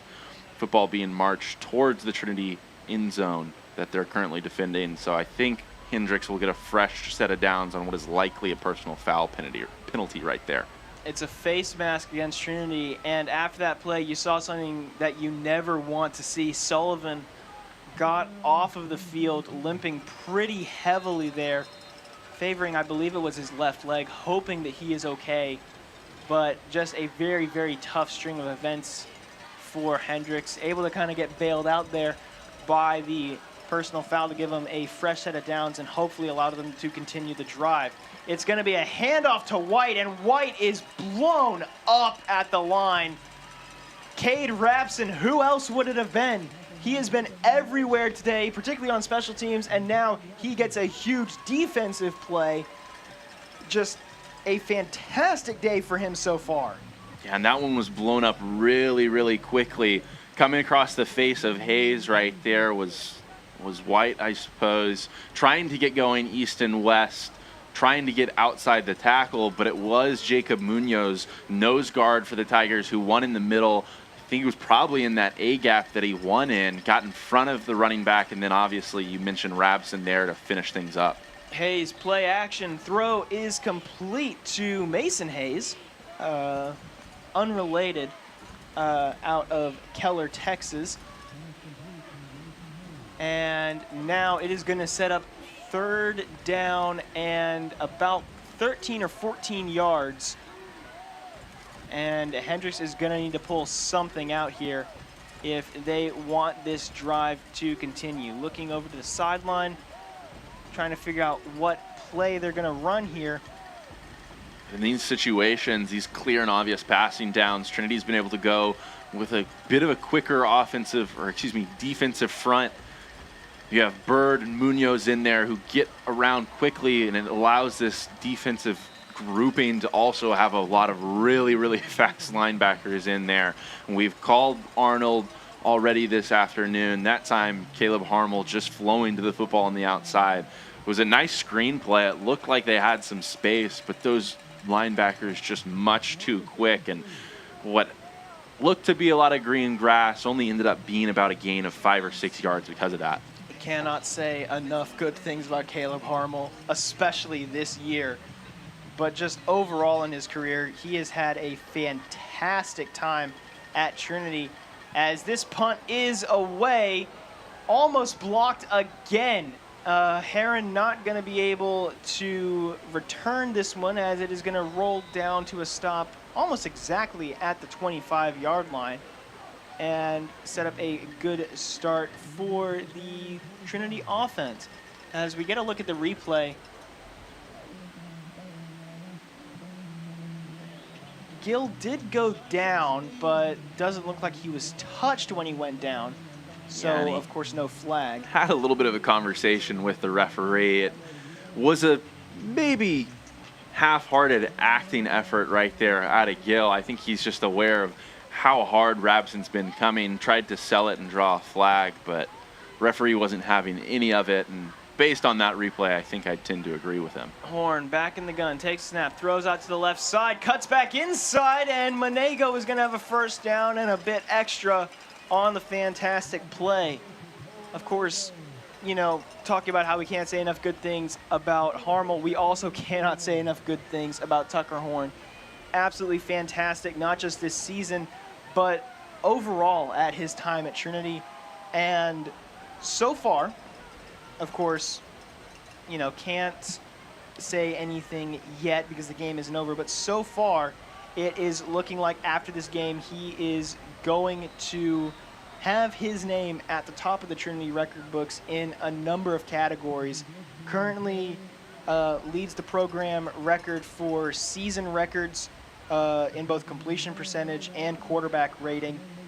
He's going to take over his own record for completion percentage, which he set back in 2021. But he is going to also break a 21-year record for quarterback rating, going all the way back to Roy Hampton's 2002 season. Just a fantastic year for Tucker so far, as this is a throw out to Ryan Merrifield in space. Good for a first down and about 5 extra, as he finally is going to get taken down by, I believe that was Keaton Hahn. Yeah, another 15 or so yards for Merrifield right there on what was just an easy pitch and catch. He was maybe 2 or 3 yards beyond the line of scrimmage, but he already had a full head of steam heading all the way back across the field. And if you think about the names we've called this afternoon in the past couple of years in this receiving core, they've certainly helped out Tucker Horn, but it's a very mutualistic relationship between the quarterback and these wide receivers. I think they've definitely elevated each other's games over the past couple of years. Merrifield going to get this catch, and of course you did mention Ryan Merrifield, another 5th year on this team, just a fantastic force.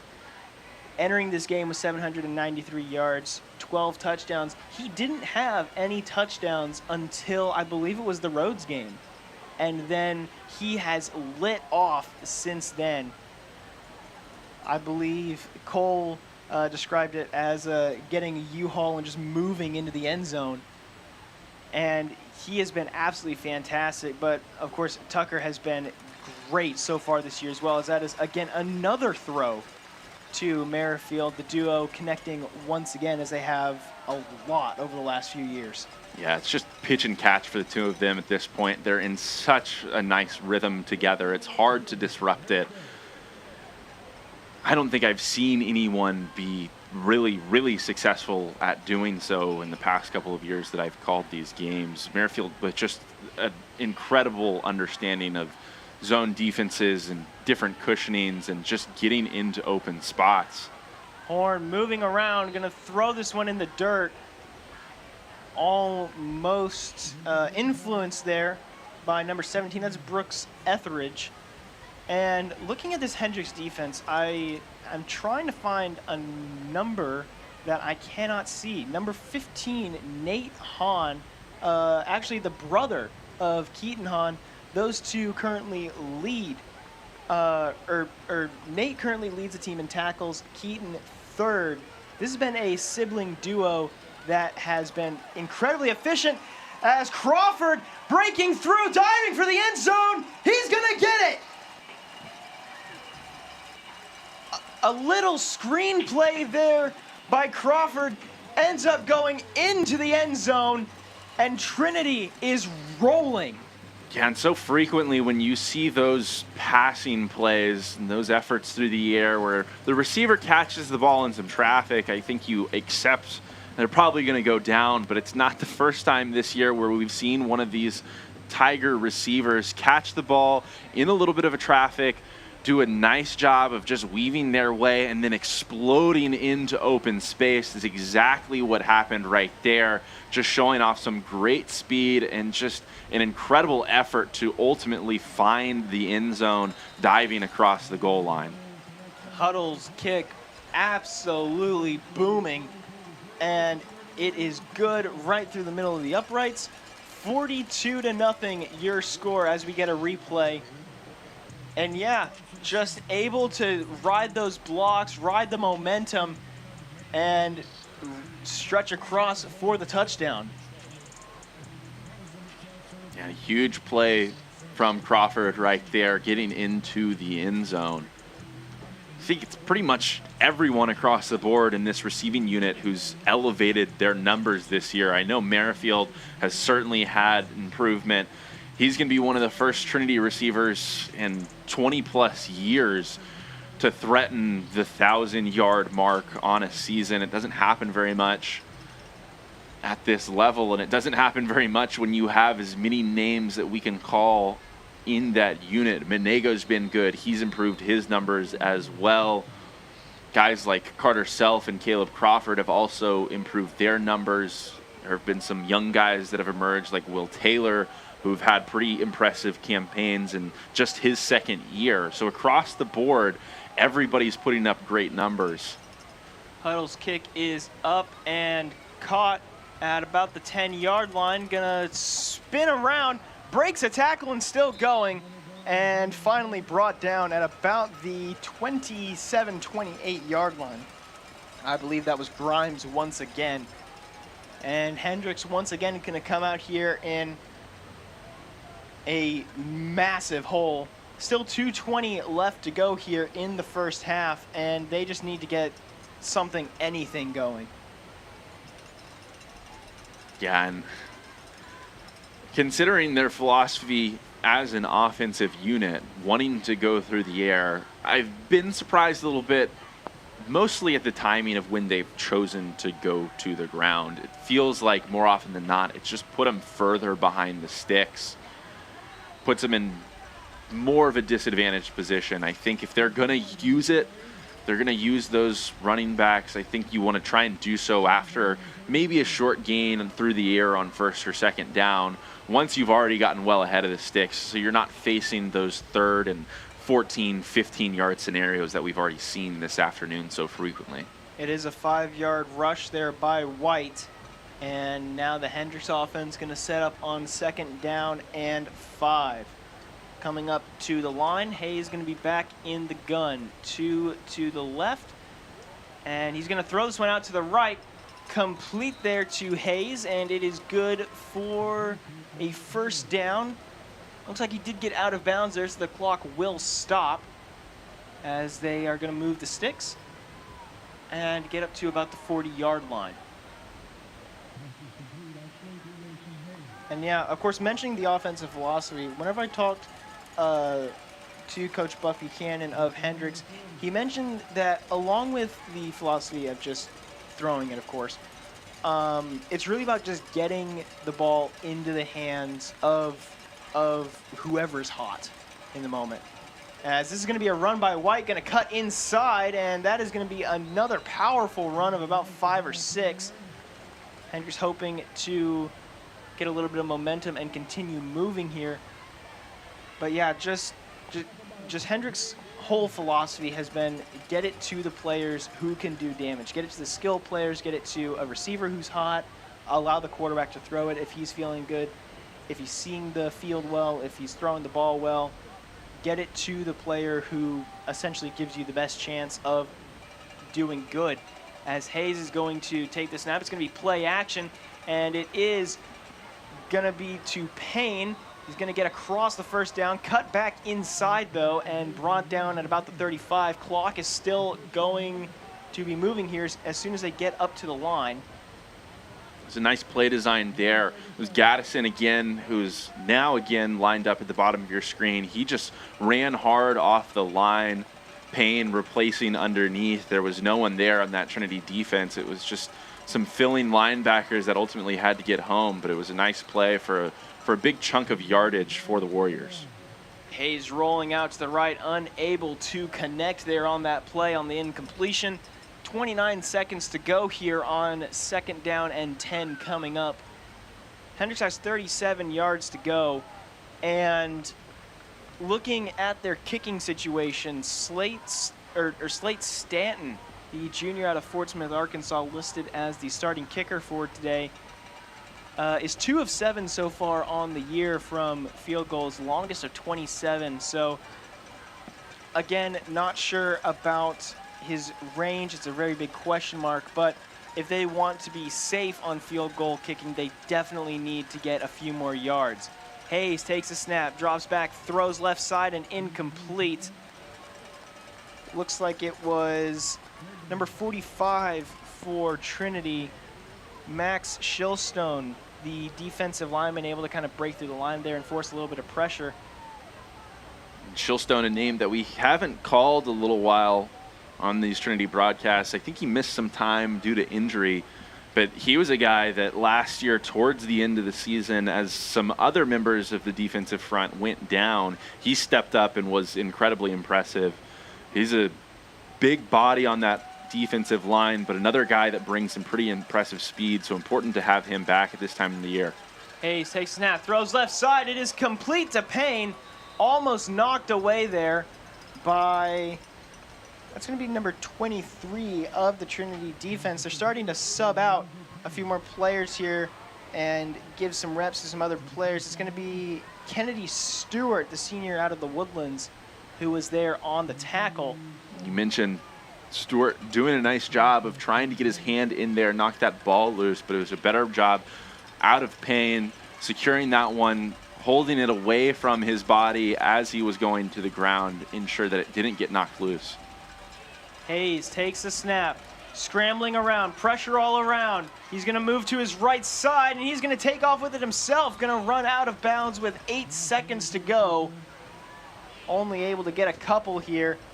And now we will see what Coach Buchanan elects to do, whether or not they're going to attempt a field goal here from this spot at the 20, looks to be about the 24-yard line. So from this spot, it would be a roughly 40-yard field goal if they wanted to go for it. In pregame warm-ups, it looked like they kicked it from the 40 at least once. I don't think they got any deeper than that, but at this point, the wind's picked up just a little bit into the face of a would-be attempt. Hayes throw over the middle, almost intercepted. Can't see who it was. It was number 14, Lucas Morin, who almost came up with the interception. The sophomore out of Round Rock, Texas, came so close to ending this Hendrix drive, and instead it is going to be a 3rd down and 8. 2 seconds left to go. The offense staying out. They have one more shot to get something going before they go back into the locker room. Hayes gonna be back here. It's gonna be White to his right. He's gonna take the snap. He's gonna drop back. Pressure coming in his face. It's gonna be caught and not gonna get into the end zone. Weston Bruce with the catch at the 5-yard line, unable to get anything more than that. And that will end this first half. Trinity has absolutely dominated, leading 42-0 on senior day, and a fantastic start to this senior send-off. As we go into halftime, we are going to take a break. We will be back just before the start of the 3rd quarter. So make sure to go ahead and use the restroom, get a drink, refill on food. We will be right back here on Tiger Network in about 15 minutes. Don't go anywhere.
Ladies and gentlemen, please welcome to the 50-yard line center field, the Flyers.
at the Short Walls concession stands. Pause members, be sure to pick up your playoff shirts at the Pause tent during this halftime.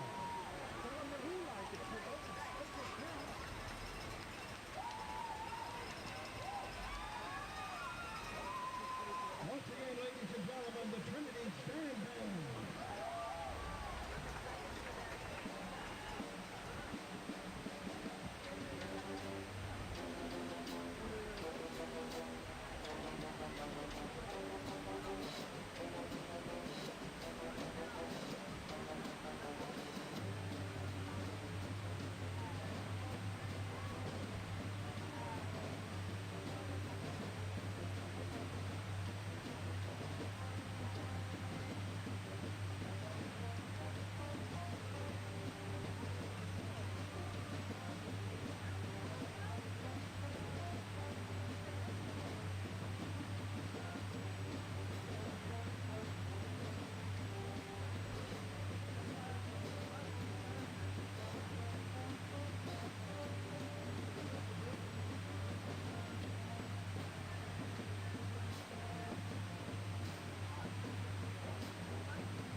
Ladies and gentlemen, Trinity men's soccer will host the first 2 rounds of the NCAA Division III soccer tournament, opening round today at 5 p.m.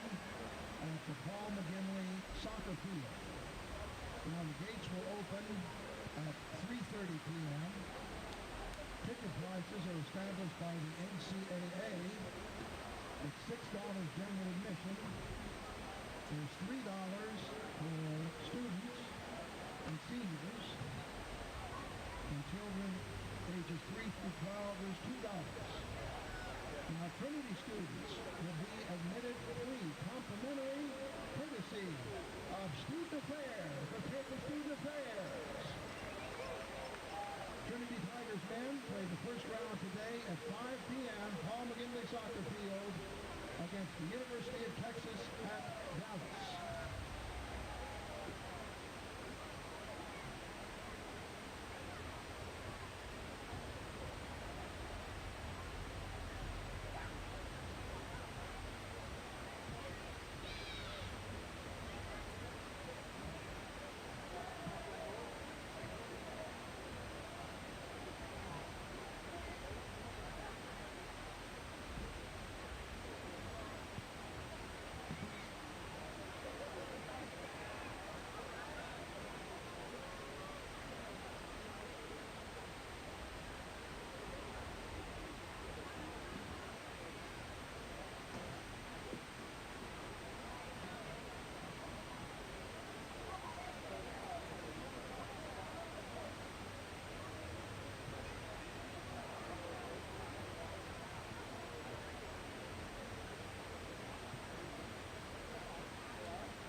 Hello, everybody. Thank you for returning to the Tiger Network. My name is Caleb Reed, joined, of course, by Luke Terry. And as we get ready to come back from the half, of course, just a reminder, on this day at the 11th minute, the 11th hour, 11th day of the 11th month, way back in 1918 or 1919, I believe. I did not write it down.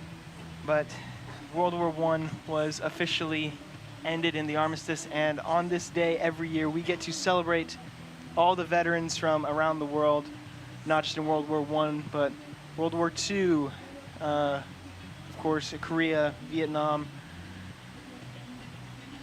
the Gulf War, all of them, from the big ones to the little ones. We thank all of the veterans, both here at the stadium and, of course, watching today.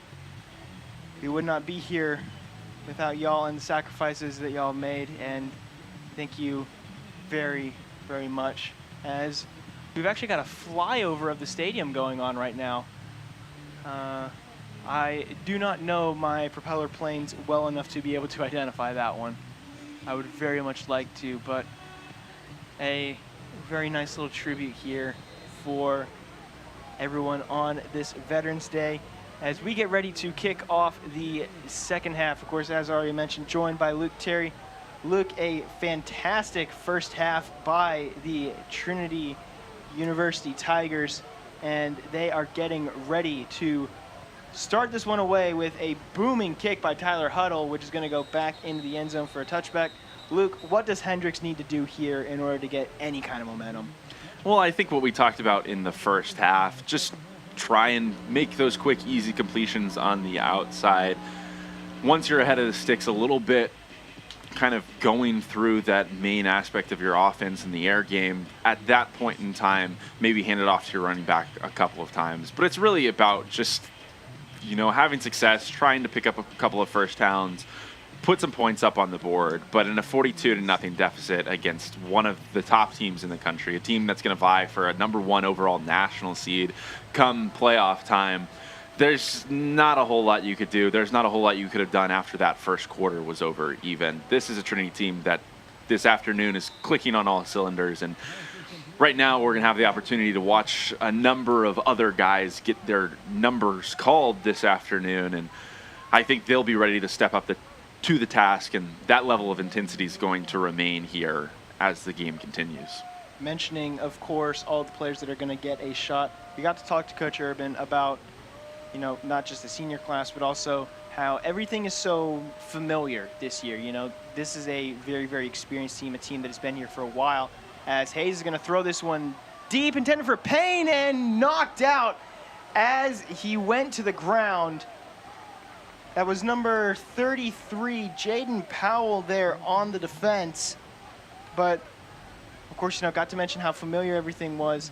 Whenever the team went to Sewanee last week, after the game, they went up to the Sewanee to the Sewanee Memorial Cross, which overlooks the valley, and is a memorial for all the Sewanee veterans. As that is a deep pass. Was that complete? I believe it was.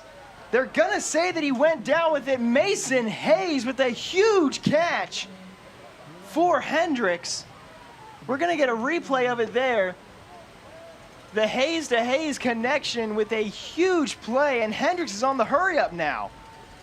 Hayes takes a snap. It's going to be a read option, and he is just going to go down at about the 40-yard line.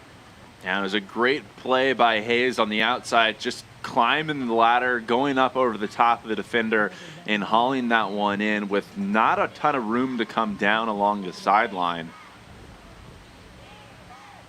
As you mentioned, we had that conversation with Coach Urban. We asked him, what's the biggest difference been? And I think it was funny that he said how familiar everything feels. It doesn't sound very intuitive, but it makes a lot of sense when you think about it.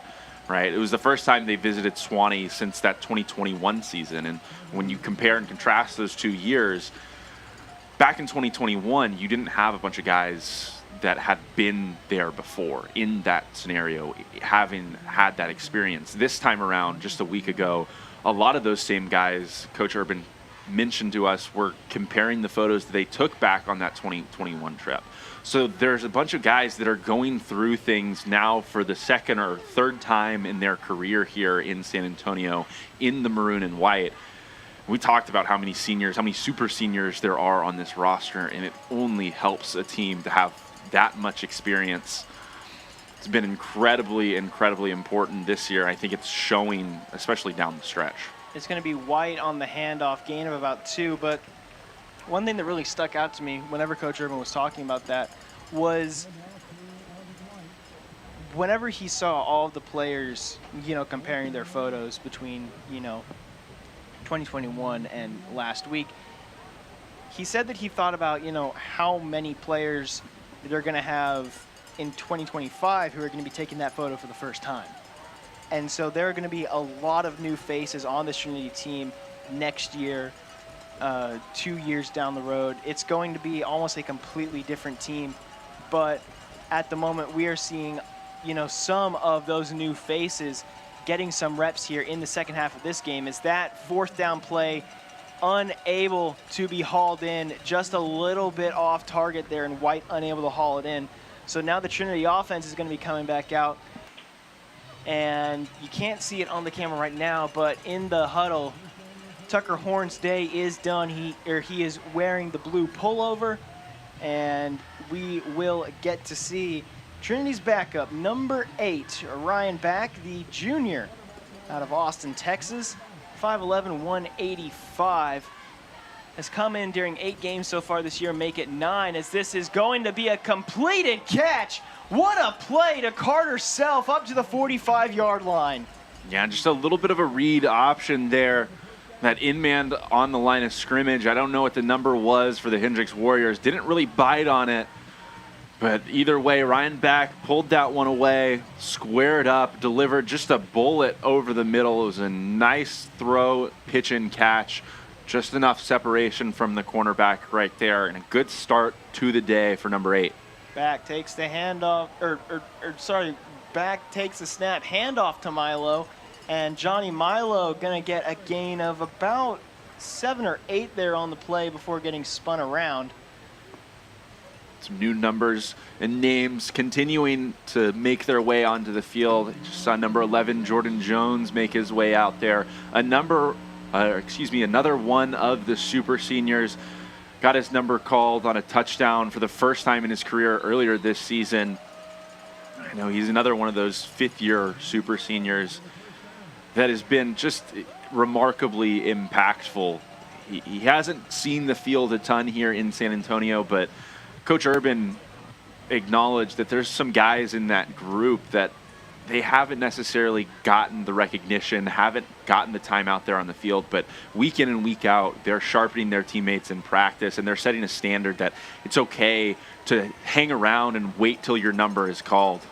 That one almost pulled in there by Will Taylor. It was Keaton Hahn there on defense, the sophomore out of Oklahoma City. As we're going to get a replay there. Looked like there was a little bit of pulling there on Taylor's jersey, but it was not called. Went through the hands of Will Taylor, the receiver who got Tiger of the Week a couple of weeks ago for his work on special teams. And now we're going to get to see Ryan Back here on second down, back in the gun. Back takes the snap. It's going to be another handoff to Milo. Milo going out to the left side, and he's going to get popped after a gain of 3. Even though we've not called Milo's name, a ton, he has still been a very, very big force on this Trinity team. Currently 4th in terms of rushing yards. Has played in 8 games so far this year, and also has 3 touchdowns to his name. So overall, a pretty good year for Milo, who is definitely going to be getting a lot more reps next year. Once, of course, Carmouche is gone, and perhaps we see a bit more rotation in there. Yeah, and he kind of fits that theme of the standards set by those fifth years. Just being willing to wait around, make the team as a whole better until your number is called. And I think it's important to have guys that are willing to do so, because that's how you have the sustained success that Trinity is really establishing over the last few years. As we see back rolling out and delivering a nice strike completion to Will Taylor right there on the outside. That play to Taylor, good for about 5, I believe, as it's going to be, no, sorry, it's good for 6, as it'll set up 4th down and 1. Coach Urban electing to go for it here. Back in the gun. Milo to his left. It's going to be a handoff. Milo pushing forward. He's going to get the first down and a few extra. And it looked like he was met right around the line of scrimmage, maybe even in the backfield just a tad, but he just put his helmet down and drove through the chest of whatever defender for the Warriors was in front of him, and he picked up more than enough for the first down. We'll see the replay just filling that hole right there. It was number 46 for Hendrix. It looked like that's going to be Ethan Armour, the 5th year out of Dallas, Texas, and the team leader in sacks. This is going to be a throw by back to Taylor. Taylor is in for the touchdown. A fantastic throw and an even better play by Will Taylor, able to force it into the end zone. That is going to be his first touchdown of the season, and it comes in the final game of the regular season. Yeah, and after we spent some time talking about him in that first half, the way he's come onto the scene here in his 2nd year, there's still a bunch of guys that are more experienced and older ahead of him on this roster. But on this drive, Ryan Back opting to target him multiple times, so looks like that's a relationship that's formed between a couple of guys that have definitely been practicing with the 2nd unit all season long, but a relationship that I'm sure Tiger fans can get real excited about as a new era is going to be ushered in here in San Antonio starting really soon. The sophomore out of Houston, Texas, has 227 yards entering this game. Obviously has a bit more now after his work so far here in this first and second half, but most importantly, getting his first touchdown of the season. It's been a fantastic game so far from Trinity, and as Coach Urban mentioned, it's really just about not letting any opportunities go. This team has a lot of expectations, they've got a very high standard, as Coach Urban put it, and it is really, really showing here today, not really letting off the gas at all. Yeah, you talk about not letting opportunities go, and I think that was one thing that stood out in our conversation with him is the role that some of the alumni, some of the more recent alumni have played in instilling that on this current roster. I know he gave a shout out to Campbell Miller, who was on campus when I was a freshman back in 2019 and stuck around for a couple of years, was a big member of that defensive line unit. You know, Tommy Levine was an incredibly impressive wide receiver in that same period. He said both of those guys are still in contact with the current defensive line unit. Levine obviously in contact with Horn and with Merrifield. They're in group chats and they're just constantly sending those reminders out of the things that they learned and the standards that class really set that has ushered in the current era, this top 10 really nationally recognizable program. I think that was just incredibly, it's a good thing to hear. I think it just instills a lot of trust in what this program is building, considering how hands-on and involved the people that came before the players currently out on the field are in San Antonio. Getting a good little peek there at 281, just off the side of the Trinity campus there. And yeah, of course, again, this is a team that is very, very confident, very, very thorough in what they do. They haven't lost an SAA road game in at least 3 years, 4 years. So it has been a just absolute string of not really domination, but just strong performance in general, not just in conference play, but overall. As it's going to be a throw out to, sorry, didn't have my page flipped, Tanner Grimes, the wide receiver for Hendrix. He gets another one on the day, has gotten a few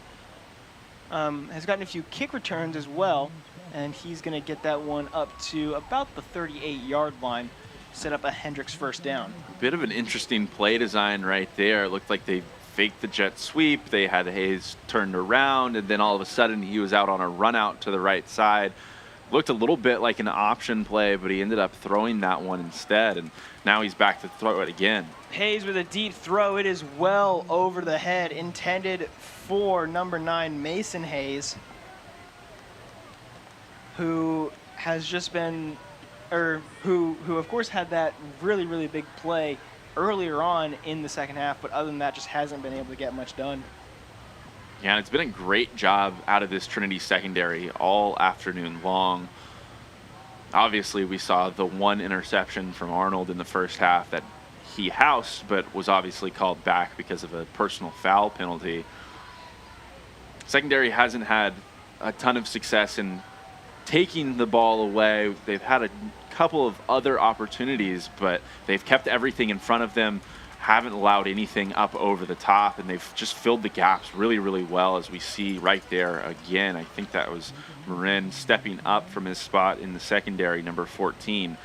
He was one of those numbers we called in the first half, stepping up, almost getting that interception as he was falling to the ground. But some real impressive play from these second stringers and those guys further on down the depth charts as they've gotten in here this afternoon. It was number 11, Jacob Mathis there, the tight end for Hendrix on that run, and it'll be 3rd down and 3 for the Warriors. Wide receiver in motion. It's going to be a handoff. White up the middle. White trying to force himself forward and barely going to be able to get back up to the line.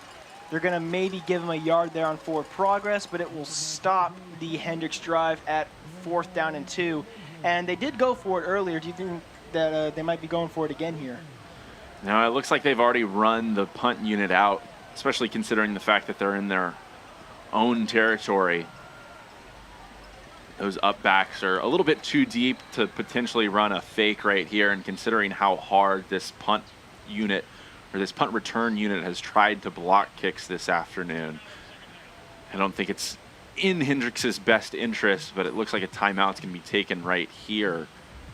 I think it's Trinity who called that one, so they'll have some things to talk over, but I'm not entirely sure what we're going to see out of this timeout. Looks like Trinity called the timeout because there were 2 number 10s on the field at the same time, both B.J. Rainey, the junior wide receiver, and Jaden Soverall, the first-year defensive back, both on the field at the same time, and obviously can't be having that. I believe it was Florida who found that out the hard way earlier on this year. So a quick little adjustment there by Trinity, hoping to avoid that flag. And now we are going to be getting the punt once again. It is going to be Joshua Gill punting this one away. He's had 2 of them blocked so far and has had a really rough day as Cade Rapson almost gets another one. He's going to get flagged again for running into the kicker. Cam Herron with the fair catch call at about the 20. It's going to go back to the 15-yard line for Rapson's foul. But with a 4th and 2 scenario right here, I do believe that they'll have the distance to pick up the first down. So it looks like the Trinity defense is staying out there on the field. The Hendrix offense will come back out with a fresh set of downs. I think certainly Rapson's in a little bit of a tough position this afternoon, having already gotten 2. I think it just increases the drive to try and go get another one, but already we've seen him penalized a couple of times, so going to need to just have a conversation with the coaching staff, maybe settle the nerves a little bit, ease off the gas just a tiny bit. 2 penalties and 2 blocked kicks. A very, very odd score line for, or a stat line there for Rapson. But either way, this drive for Hendrix is going to continue after the flag. Hayes is going to be back. Looks like 2 to the left and to the right. White is still in the game. We have not seen the return of Jason Sullivan since his injury.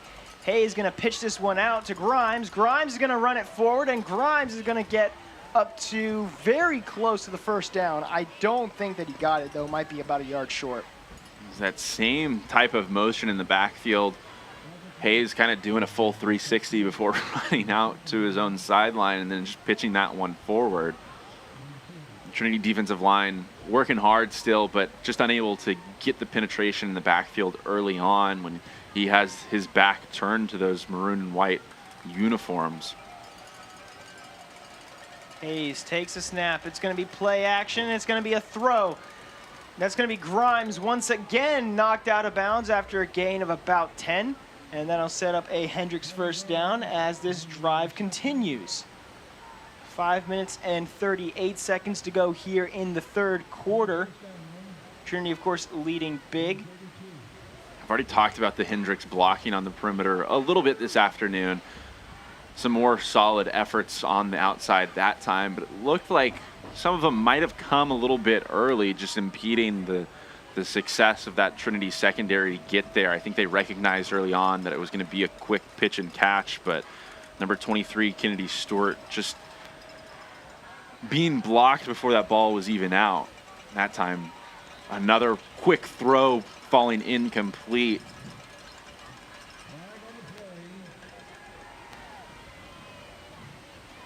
That throw there, incomplete. There is a flag down. We're going to see who it's on. Defensive pass interference there by Trinity. So a very tough break, and that will once again give Hendrix a fresh set. A little bit surprising considering how quick that play developed. Hayes really just turned and threw it to the outside and kind of threw it into the ground. It didn't look like it was an especially catchable ball. Obviously, there was a receiver in the area, but Hayes takes the snap. It's going to be play action. It's going to be a throw out to the left side, and that is going to be a gain, looks to be of about 6 yards there for number 80 of Hendrix. That is going to be Weston Bruce, the freshman out of Georgetown. a nice little drive that Hendrix is putting together right here.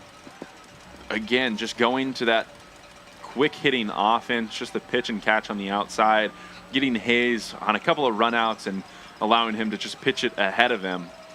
Not a whole lot of attempts on the ground. Hayes scrambling around, trying to get out of pressure. He's going to go down. Brought down on the play, TJ Scannell with the sack. And earlier this afternoon, it was Ryan Arnold who looked like he got shot out of a cannon, not in the picture at all. And right here, see Hayes just scrambling around, and ultimately it's TJ Scannell this time doing his best impression of his teammate, just finding penetration in the middle of that offensive line. As that play started to break down, he just decided he was going to take off, and he's already shown us at home this season that he has closing speed as good as anybody else in this linebacker core. And we mentioned Caleb Harmel earlier this afternoon, All-American. His speed's been great, but so have these other guys. Hayes on the run. He's going to throw it, almost intercepted. Almost taken away almost taken away there by Lawrence Falk. But just before that play, you got to see a little shot there of Coach Urban.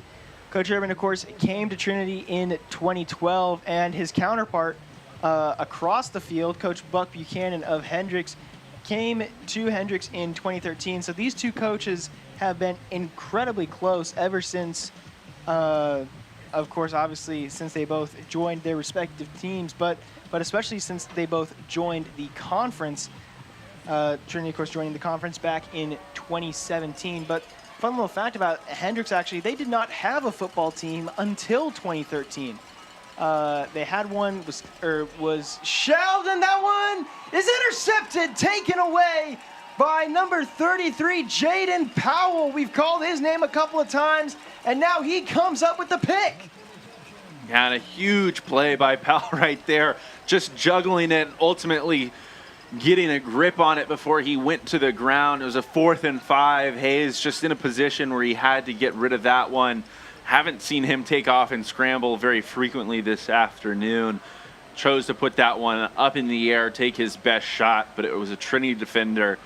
So frequently they end up being in the way, and Powell followed through that time to get the stop and get the defense off the field. It's going to be the first career interception for Powell, as this is going to be a jet sweep there out to B.J. Rainey, number 10, for the Trinity offense.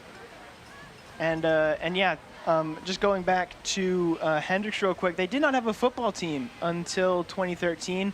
The program was started back in 1892, then shelved back in 1960.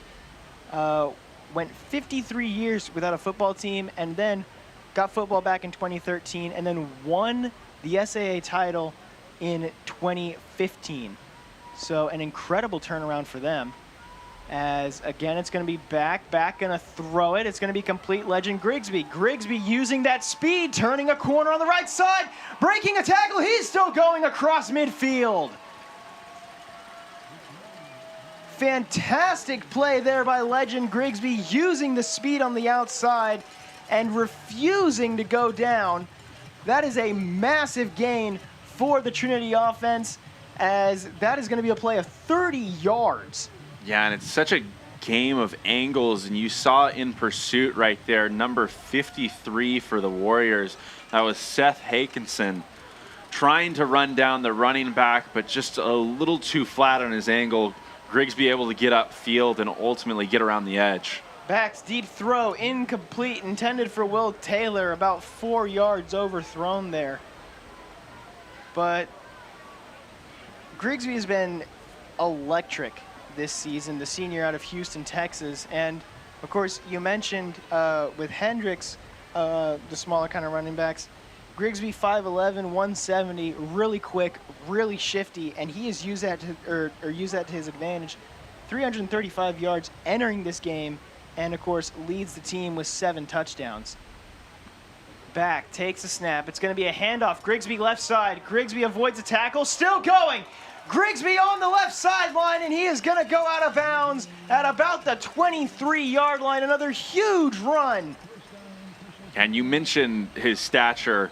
It's funny because really all 3 of these running backs look very similar on a roster, right? They're all about 5'10", 5'11". They're all about 170.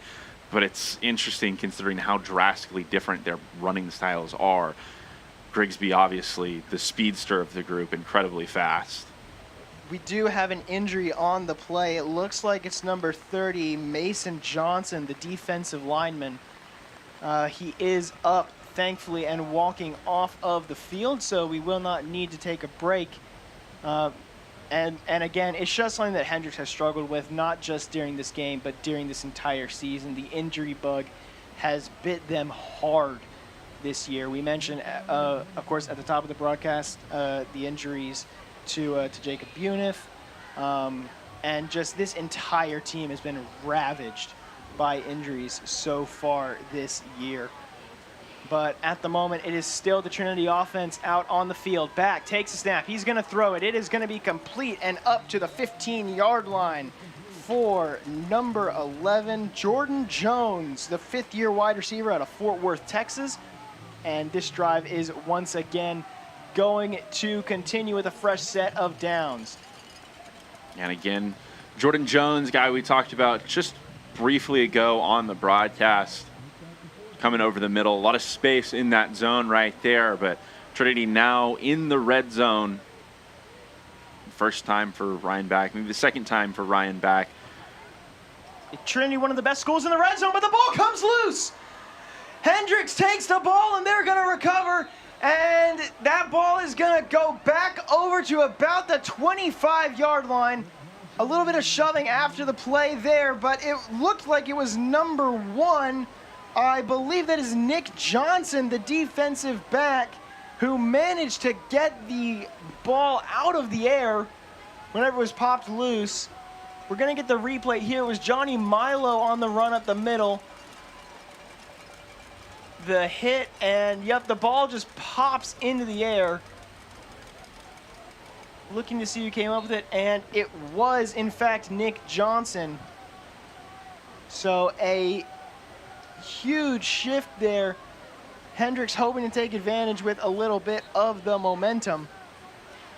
I think just a nice job from the Hendrix defense, stepping up in the hole right there, and looks like that defender just put his helmet right on the football. It obviously jarred it loose, but Trinity defense going to have to step up again right here, as they've done really all day long, hanging the shutout currently, and everyone who's stepped up to the plate so far has done a great job at keeping that intact. It's going to be a 15-yard pass by Lawyer Wright, the freshman out of Memphis, Tennessee, 5'11", 175.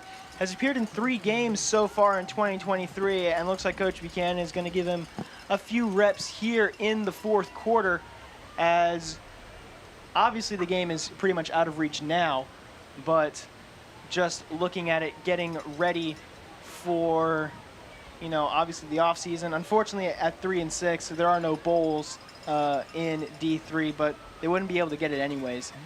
And so this will be the final game of the season for Hendrix. And so they are just going to be focusing on next year, looks like, getting ready for another season where hopefully the injuries won't affect them so much. Yeah, and clearly we've talked extensively about both of their quarterbacks this afternoon. Both of those guys are sophomores, so I think that's a real bright spot, the fact that you'll have both of those guys back as this offense continues to change. But it has been all Trinity this afternoon, and it continues to be the case even as other members of this team step into the game. Ryan Back has been impressive in what we've seen out of him so far. And it's something that we like to talk about when these second and third string guys, especially at the quarterback position, come into the game. The offense continues to churn even with those guys in. They're not just turning around and handing the ball off to the running backs. The offense is tailored to them specifically when they come in, and we get to see a little bit of a different wrinkle. And I think that's one of the most enjoyable things in games like this, when they have the chance to see the field. Incomplete pass there by Wright is going to set up a second down here, as we are now in the fourth quarter. Thanks to Reed Rosales there, one of the people who works here at Tiger Network. And thank you to everybody down in the control room for being so absolutely amazing at what y'all do. Obviously, we couldn't do it without y'all. As this is going to be a run by White. White breaking a tackle and across midfield before finally getting brought down. Thought he would have been brought down.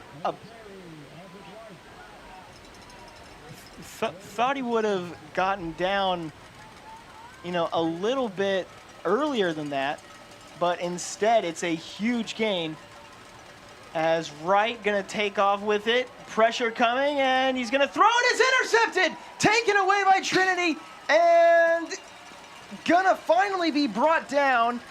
That's gonna be number 32, Zadrian Moore, the sophomore out of Selma. And a huge play there. Trinity continuing to lay it on. Yeah, and obviously Coach Buchanan opting to give Wright, the true freshman, a little bit of an opportunity to come into this fourth quarter and show what he's got, but just erroneously trying to extend that play right there. A weird situation on the sideline, maybe trying to get it out of bounds, but not putting enough on it. And in the right place at the right time was Moore, who steps in himself in his own right, making a big play for this Trinity defense, the third interception on the afternoon. Just a huge, huge day for this defense and special teams unit. A couple of punt blocks, one of them resulting in a touchdown, a pick six that very nearly, or excuse me, an interception that very nearly turned into a pick six, and 2 interceptions on top of that one. Just an incredible performance from this defense. This Tigers defense has really, really shown their fangs here today. As now Trinity going to set up on second down and 3. It's going to be back still in the game. Milo handoff up to a gain of about 1 there up at midfield. I think it gets really easy to overlook the defense and how special it is to pitch shutouts when your offense puts up 49-plus points in a game, right? And take it for granted a little bit. Clearly they could they could afford to give up a touchdown or a field goal every now and then, but they really pride themselves on being able to pitch a shutout like this. And so far, everyone, as we mentioned, that has had the opportunity to contribute has done more than a fair share. This is the best defense in the SAA and 22nd best in the country in terms of refusing to allow points, as Milo almost stumbles. He's actually going to get up across the first down marker and is going to get brought down at the 45. But just going back to that, only 13 1/3 points allowed per game so far this year. Best in the SAA by a long shot, and also 22nd best in the country, to go along with the second best scoring offense in the conference at 45 points per game, and a top 15 scoring offense in the country. This is a Tiger team that is clicking on all cylinders, as Milo is going to go out to the right side, and he's going to get taken out after a gain of about 6. Yeah, and I think this year, above the past couple, stands out in regards to how well every unit of this team has really executed. Last year, the offense struggled at times. This year, what we talked about earlier, just not letting any opportunities slip through your fingers has really come to fruition. That's a theme that we've seen. They have executed, they have finished drives, they've taken advantage when the defense creates turnovers. And as you mentioned, they're one of the best units in the entire country when it comes to putting points up on the board. And they've really followed through and held up their end of the bargain in a way that we didn't see the past couple of years when the defense was one of the best units in the country. The defense has continued their play, but obviously now just a more holistic effort out of this maroon and white squad. That ball off the hands of Ethan Boyer, defended by, that would be number 22, Dylan Doubt. And so now we are going to see the Trinity offense here on 3rd down and 4. Trinity best in the conference on 3rd down. Back, takes a snap. It's going to be a throw, and it is complete to number 7. That is Ethan Boyer, so he manages to make up for that drop there. But yeah, Trinity best on 3rd down in best on 3rd down in the conference. Number 3 in the country on 3rd down conversions. This is a team that does not let the big plays cause a lot of pressure for them. Yeah, I think one thing that they do so well on 3rd downs is just understanding the cushioning that they have out there. Defense was just playing really soft for Hendrix on that last one. Way too much space for Ethan Boyer, who just came wide open over the middle. Easy pitch and catch for Ryan Back as he came into the game. Just continues to show us what he's got in his repertoire. Back most likely going to be the starter next year. Of course, obviously don't want to be making too many predictions, but as it stands right now, he is definitely making a case for it, as Back is going to take this snap. He's going to look, he's going to move out to his right, he's going to throw it. It is complete to Milo. Milo still going on the right sideline and brought down at about the 6 or 7 yard line. What a fantastic heads-up play there. Yeah, just navigating right there, making a little bit of a jump throw over the top of his offensive lineman. Something that we've mentioned previously is Ryan Back's athletic history comes from a 6A public school here in Texas where he played middle infield. So I think that's one thing, one perk he has at the quarterback position is just his athleticism, his ability to throw in kind of awkward positions like you see guys that have played shortstop or second base do. It's going to be a handoff. Grigsby. Grigsby still going, and finally brought down at about the 4 yard line. And yeah, just a incredible play there. Great heads up play, able to just drop it over the defender there. That defender was number 17, Brooks Etheridge. And a fun fact about Etheridge that I managed to find while doing research for this game, he's actually teammates with a Trinity player as well. Both he and Trinity's linebacker number 33, Jaden Powell, both went to Denton Geyer. As that throw is going to be complete to Grigsby in the corner of the end zone, and that is another touchdown for the Tigers. And a great throw from back right there, perfectly weighted towards that sideline into the end zone. Legend Grigsby, all he had to do was run underneath it. The converted wide receiver to running back had absolutely no issue hauling that one in.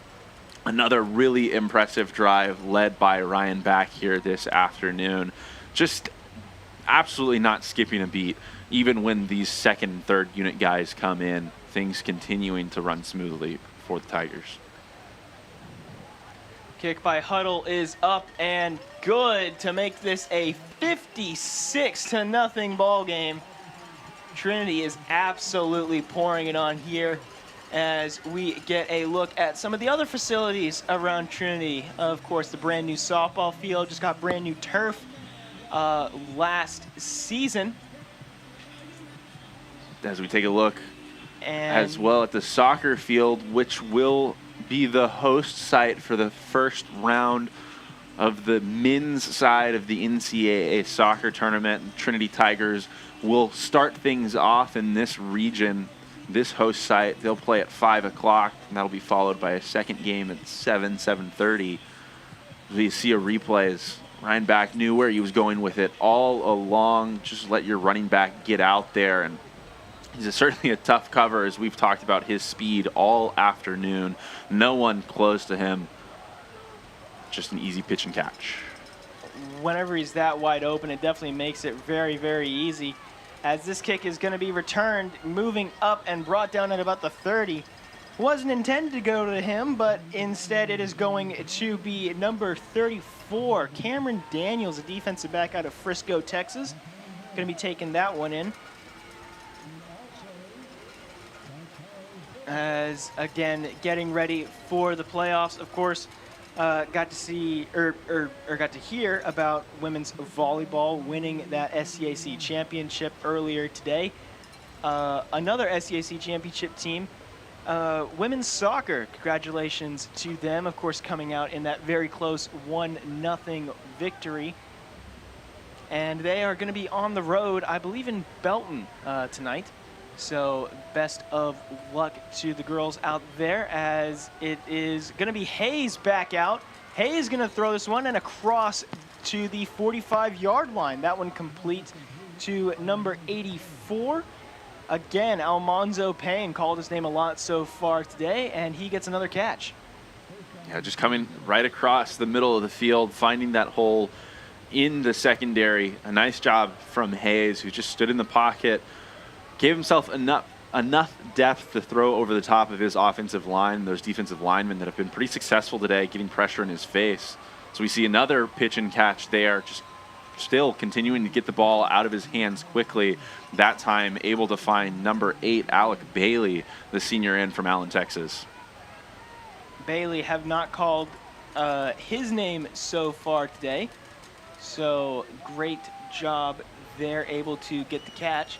As the scoreboard is just shut off. Not exactly sure what's going on here. Hayes going to take the snap, moving back, pressure in his face, and he's just going to throw this one away. Yeah, and that time had a couple of new names bearing down on him. Certainly getting after him was number 41. I believe that's Charles Gilbert, who's checked into the game. Also on the other side, number 42, is Chris Pruski from San Antonio, Texas. A couple of seniors who are checking in for the first time this afternoon and already making their presence known, getting after Hayes, who just had to, again, throw that one away. Hendrix getting it set up for second down here. Hayes still in. He's going to take the snap. It's going to be a spinning read option. He's going to take off with it himself. No, he's going to pitch it back, and it's going to roll out of bounds. So could have been disaster there, but instead it goes out of bounds. They're going to try and figure out where it went out to determine the spot here. And we've seen Hayes kind of on the run out a couple of times, more often than not with guys in front of him choosing to throw it forward. That time on the option, still kind of squaring up, throwing that one overhand. That's why it went out of bounds. He just had a little bit too much zip on it. typically don't see overhand laterals, but it happened there. And so it will set up 3rd down and 5, it appears, for the Hendrix offense. Hendrix only converting about 40% of their 3rd downs so far this year. 4th best in the conference, but 120th in Division III, so about middle of the pack. Hayes going to set up in the gun, 3 to his left, 1 to his right. It's going to be a handoff. White going to try and force it up the middle, but he is not going to get there. Needed to get to the 32, barely going to be able to get up to the 30. And now we will see what this Hendrix offense chooses to do. It looks like they're staying out there. I think that was the decision-making all along. Get as much as you could on a run on 3rd down. Even though they had some pretty big cushions at the top of the screen, they knew that they were going to try and go for it here on 4th down if they couldn't pick it up using their legs. So again, that quadruple set to the top of the screen that we saw early in the first half, when we saw that last time, Hayes chose to go single coverage to the near side. Hayes takes a snap, drops back, throws left side. It is complete, and that will be a 1st down. Throw is complete to number 81, Jack Cox, out of Watson, Arkansas, the wide receiver. On top of that, there's a penalty flag down on the ground in the backfield, right around where Hayes went down. I think it's ultimately going to be a roughing the passer.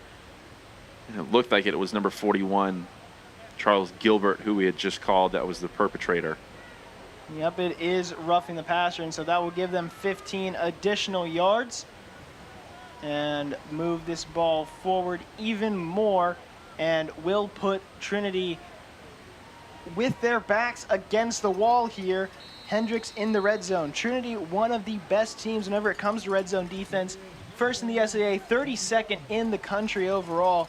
Able to stop teams from scoring 65% of the time. They have done a fantastic job at limiting points in this area. Hayes, pitch out to the receiver, and that is going to be a huge hit laid out by number 20, Jarrett Phillips, the senior out of Marshall, Texas.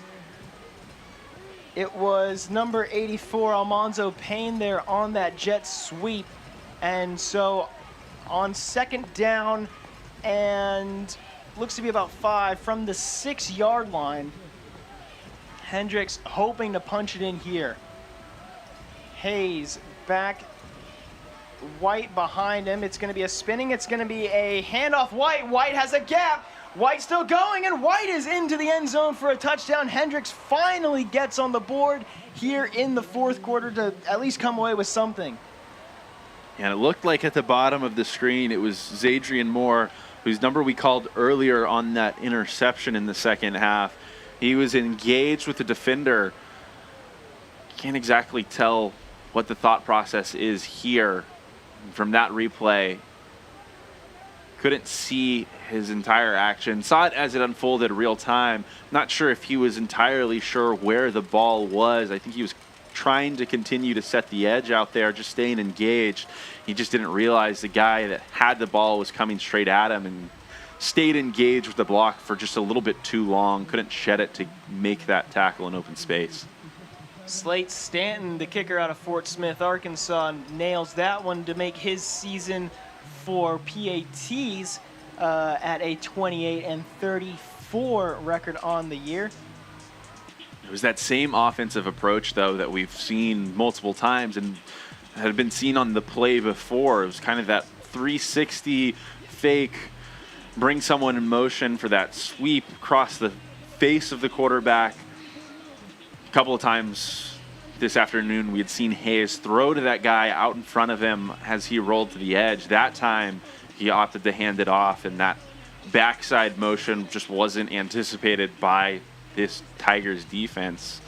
So a little bit of trickery, just a little bit of a wrinkle on a play that had been seen a couple of times, ultimately coming to fruition, paying dividends for the Hendrix offense. It's going to be Jason Blue, the wide receiver, and number 20, that's going to be Cole Canada, I believe, the freshman out of Austin, Texas, back to return this kick.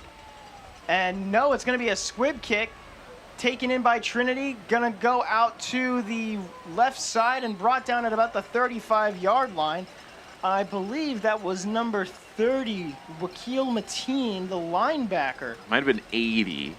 80? I think it was number 80. Number 80, so that would be Kai Powell, the freshman wide receiver out of Spring. And so Trinity going to get good starting field position here up at about the 35-yard line. We'll have another quarterback change as Ryan Back puts on the yellow penny and Colin Bishop checks into the game for the first time this afternoon. Got to call Bishop's name a couple of times a couple of weeks ago as Bishop is going to go out. He's going to get popped on the throw and unable to haul it in. It was number 93 for Hendrix. Looks to be Josh Holman, the freshman defensive lineman out of Little Rock there, able to get that quarterback pressure. And again, have called Colin Bishop's name a couple of times so far this year. Has played in 5 games, make that 6 now with his entrance here today. 112 yards and 2 touchdowns on the year so far. As this is going to be a handoff to Johnny Milo. Milo has a good hole, and Milo is going to go up to about the 40-yard line. You just called Holman's name in pursuit of Bishop on that last passing attempt, and it was important considering the fact that Bishop had someone streaking open on the opposite end of the field. I think if he had had maybe a half second more to really get that one off, get something behind it, could have been 6 on his first passing attempt of the day. So good pursuit by this Warriors defense, but just showing that this Trinity offense, this coaching staff still willing to take some shots even with these next guys up into the game. Bishop takes the snap, and the throw is just off the outstretched hands of Cam Herron, who we've called a couple of times, of course, for his returning duties, now getting a few reps on offense. But now, for the first time today, we are going to get to see Eli Gaiman out here, the punter out of Cedar Park, Texas. And looks like in return, we are going to get Keaton Hahn, the sophomore out of Oklahoma City, who has returned 12 punts so far this year, averaging about 5 yards per punt return so far this year. Longest punt return is 16, as we're going to get a stoppage in play here for a timeout. Yeah, and Eli Gaiman, not a guy who's had his number called a ton, especially in this latter half of the season. So coming down the stretch, just getting the opportunity to get out there, keep things sharp, try and boom this one and enter the playoffs on a good streak. But as time really starts to wind down here, not just in this game, but in the regular season as a whole, it'll be time to start considering really what the playoff implications are. And obviously, Caleb, you mentioned the fact that the most likely outcome for the first round is that this is a Trinity team that's going to see Hardin Simmons in the first round for a second consecutive year. Both of those squads likely to finish 9-1. The first regional rankings had Trinity at second in Region 3 as Gaiman gets that one away. It'll be a bouncing kick. Hahn is going to take this one in, kind of a little bit surprising there, and he's going to get put down at about the 19-yard line. But talking about Hardin Simmons, their game kicked off at 2 o'clock. They are about 10 minutes into the second quarter, and Hardin Simmons already up 28-0 against East Texas Baptist. So at the moment, it looks like they are going to win this game. Trinity, most likely, again, I'd give it about a 99.99% chance of victory here. So both those teams going to win, and now the big question is going to be, is that going to be in Abilene? Is it going to be in San Antonio? We won't really know until, tomorrow, Monday, what the schedule is for the future. But obviously both of those teams playoff bound, and both those teams most likely going to be seeing each other in the playoffs. Yeah, that selection show taking place tomorrow afternoon, usually around 4 o'clock, 5 o'clock p.m. on the Sunday following the conclusion of the regular season. Just mentioned that Trinity in that round of regional rankings was second in Region 3. Hardin-Simmons currently third in Region 3. They'll have an identical record. I don't know about strength and schedule numbers. Both of them played really impressive schedules this year, as that one was thrown up and Adrian Moore almost running underneath it from behind for his second interception. But at this point in time, I think considering results, the way that each of those teams' seasons looked, obviously Trinity with that early year loss, but on the road at St. John's, a really close score plays to their favor a little bit, considering that Hardin-Simmons went to Endicott, also a ranked team, but got blown out on the road. Trinity having beaten Mary Hardin-Baylor, a common opponent between the two teams, obviously. In my mind, I want to give the hosting advantage to Trinity, but as you mentioned, it's just too hard to tell at this point. Hayes bombs it down deep and incomplete. Almost intended for the wide receiver Alex Bailey, the senior out of Allen. But of course, mentioning that early season loss, that 31-37 overtime loss at St. John's. Started out Trinity season 0-1, but they have run the table ever since. Going to extend their streak out to 9 wins on the season. And this is a Trinity team that has only heated up as the year has gone on. And it's going to be a fantastic game as that snap hits the ground, able to get it away, and Hendrix is going to let this one roll. Going to go across the 30, and they're going to let it roll almost exactly to the 25-yard line there. Gill doing a great job of not letting the low snap sort of affect him too badly. But yeah, if it is indeed Trinity and Hardin-Simmons that end up playing again, it is going to be a rematch of a fantastic playoff game that we got to witness last year. Of course, that really, really close game capped off by the Ryan Merrifield walk-off touchdown there in the final minutes of that one. And you know, obviously we can't be for certain what will happen until tomorrow, but if it is these two teams, we're definitely in for a great show. Yeah, and things regarding the playoffs are a little simplified compared to last year, considering the fact that there's not going to be 3 Texas teams that make it. Last year, obviously, Trinity went a perfect 10-0.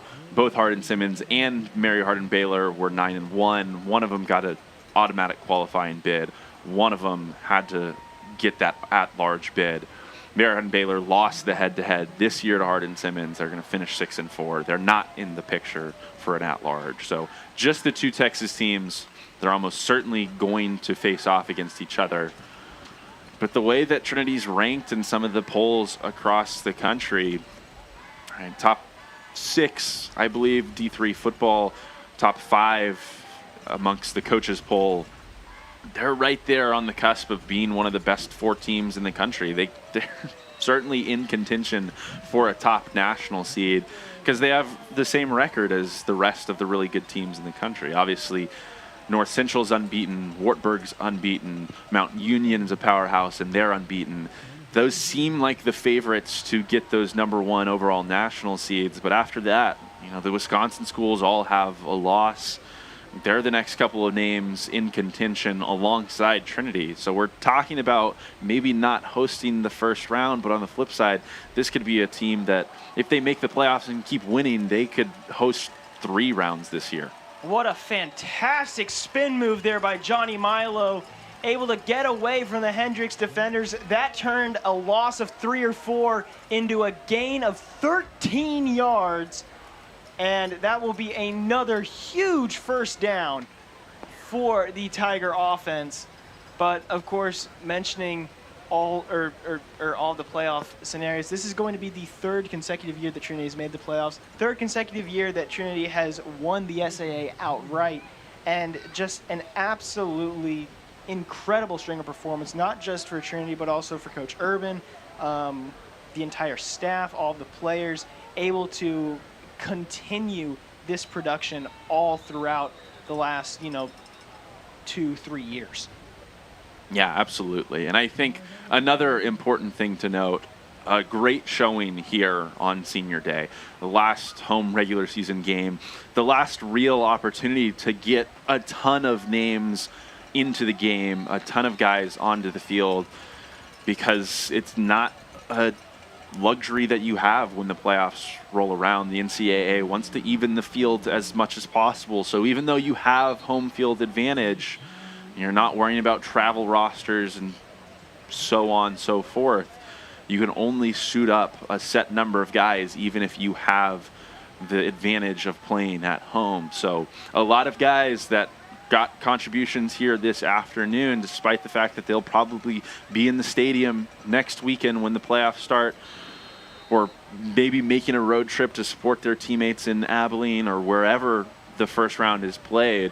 They just won't have the opportunity to get on the field. So great to see them get the opportunity here this afternoon. It's going to be Vasky with the throw, and that one is going to die out at about the 21-yard line.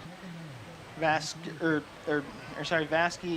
the freshman, of course, doing a pretty good job here. Has appeared in 3 games so far this year. Obviously, as a freshman, he's going to be showing up a lot more in 2 or 3 years, but it's still great to see him out there right now. Yeah, and after that last throw, an attempt into the wind, came out of the hand, maybe a bit awkwardly. Colin Bishop going to check back in to take over on a 2nd and long. Bishop is going to take off with it himself across midfield and slides down at about the 43-yard line. Going to get right back up to where Trinity started this set of downs, looks like. Going to call it about a yard short. And so it'll be 3rd down and 11 here on the play. It was number 33 for Hendrix in pursuit. That would be Brett Williams, sophomore linebacker out of Magnet Cove. Bishop's looking back behind him at the play clock, making sure it ticks down, making sure the game clock also ticks down under 40 to ensure that this will be the last snap of the afternoon. Handoff, Milo spinning around across the first down line to gain, and that will do it here from San Antonio, unless they decide to call one more play. They do get the first down, and it looks like that will be it. Trinity dominates the Warriors 56-7 here on senior day, and what a senior send-off it was. Trinity wins their 3rd straight SAA title, and they are moving on to the playoffs to most likely face Hardin-Simmons. Again, we don't know for sure. We'll figure more on Sunday, but what a fantastic way to cap off a wonderful season for Trinity. Yeah, and something you mentioned just a couple of minutes ago, Caleb, was the fact that this is a team that went on the road to open the year to play in a game that was a matchup of top 10 teams, an incredibly hostile environment at St. John's. And they lost that game in overtime in, frankly, pretty heartbreaking fashion. But they responded by, as you put it, running the table this year. 9 consecutive victories, another SAA outright championship, another trip to the NCAA postseason. It's quite the program that's been built here in San Antonio, Texas. It's been a joy on my behalf to be able to call all of these games over the last 3 years, and I hope that I'm going to have a couple more here during the playoffs in San Antonio. But just an exclamation mark on what has been the culmination of a lot of hard work on behalf of all of these seniors over the last few years. Of course, you've done a great job covering this team over the past 2-3 years. It has been obviously a wonderful ride to be able to work with you for so long, and looking at it now, the rain has just started falling here. The sky opened up at just the right time, waited until the final buzzer, and the Tigers come away with the win. We will show the fight song really quickly before finishing up with our closing thoughts here on this massive 56-7 senior day victory. All right, Tigers gonna sing the Tiger fight song.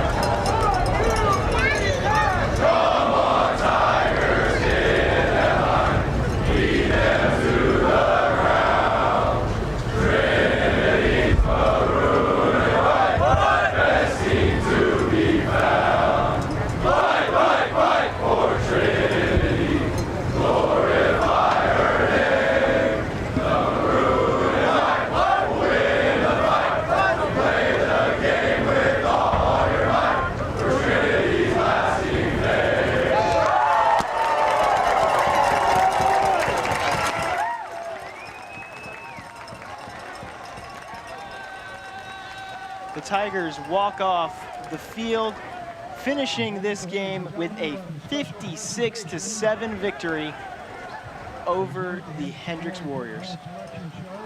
As we get a look at some of the highlights here from today's game. Of course, a fantastic day overall, a senior day victory as a team moves towards the sideline here. Obviously, you can't see it because y'all are watching the replay, but the team is moving to the sideline now to pick up their SAA champion hats. An absolutely fantastic achievement for them. 3 straight titles on the season, and of course, whenever we talked to Coach Urban, he mentioned this success did not come overnight. You know, all of these players are working on carrying the torch for not only the players who started the success, but also for everybody after them as well, kind of serving as role models and showing what the expectations are for this team and for this program. And this 5th-year class, this senior class, they have done such a great job of being leaders, and Coach Urban was nothing less than, you know, incredibly complimentary of this unit. Yeah, and I think today they really, truly lived up to the billing. I mean, time and time again, Coach Urban told us in our conversations that what he wanted to see from this team was just control over a football game in every aspect, right? They wanted to control offensively, control defensively, control special teams. And this afternoon, that's exactly what they did. Offensively, they took care of business on 3rd downs, right? They made positive plays on pretty much every single play. They didn't go backwards very frequently. Defensively, they came away with a ton of stops, right? Interceptions multiple times. Special teams, 2 punt blocks on the afternoon. 2, yeah. Across the board, just a ton of success and a ton of things that put them in a position really early on this afternoon to grab control. And that's what they did. They grabbed control early on, and then they held that the rest of the way. It was just a remarkable showing in every facet of the game, and it's just a great way to conclude the regular season as you move into the first round of the NCAA tournament, which will take place next Saturday. Just an absolutely wonderful day for Trinity in every regard. Of course, got to see great performance by the offense, the defense especially. It was just a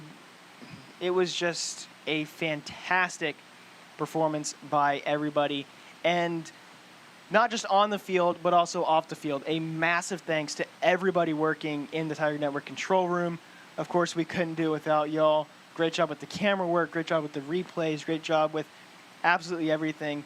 And from a personal note, I just want to say thank you to everybody who even allowed me to have this shot. This has been a dream for a long time, and you know, it's a absolutely fantastic way to close out the final game of the regular season. And hopefully, you know, Luke, me and you get to do this again next week if Trinity does indeed get to host the game. But for now, it is time to say goodbye. The Tigers finish a 56-7 victory here at home on Senior Day over the Hendrix Warriors. They finished the regular season 9-1 and undefeated 8-0 in conference. And they will be moving on to the playoffs next week.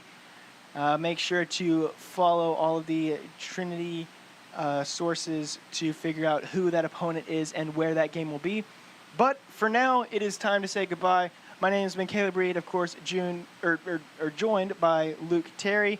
Thank you to everybody for watching, and we will see you all soon.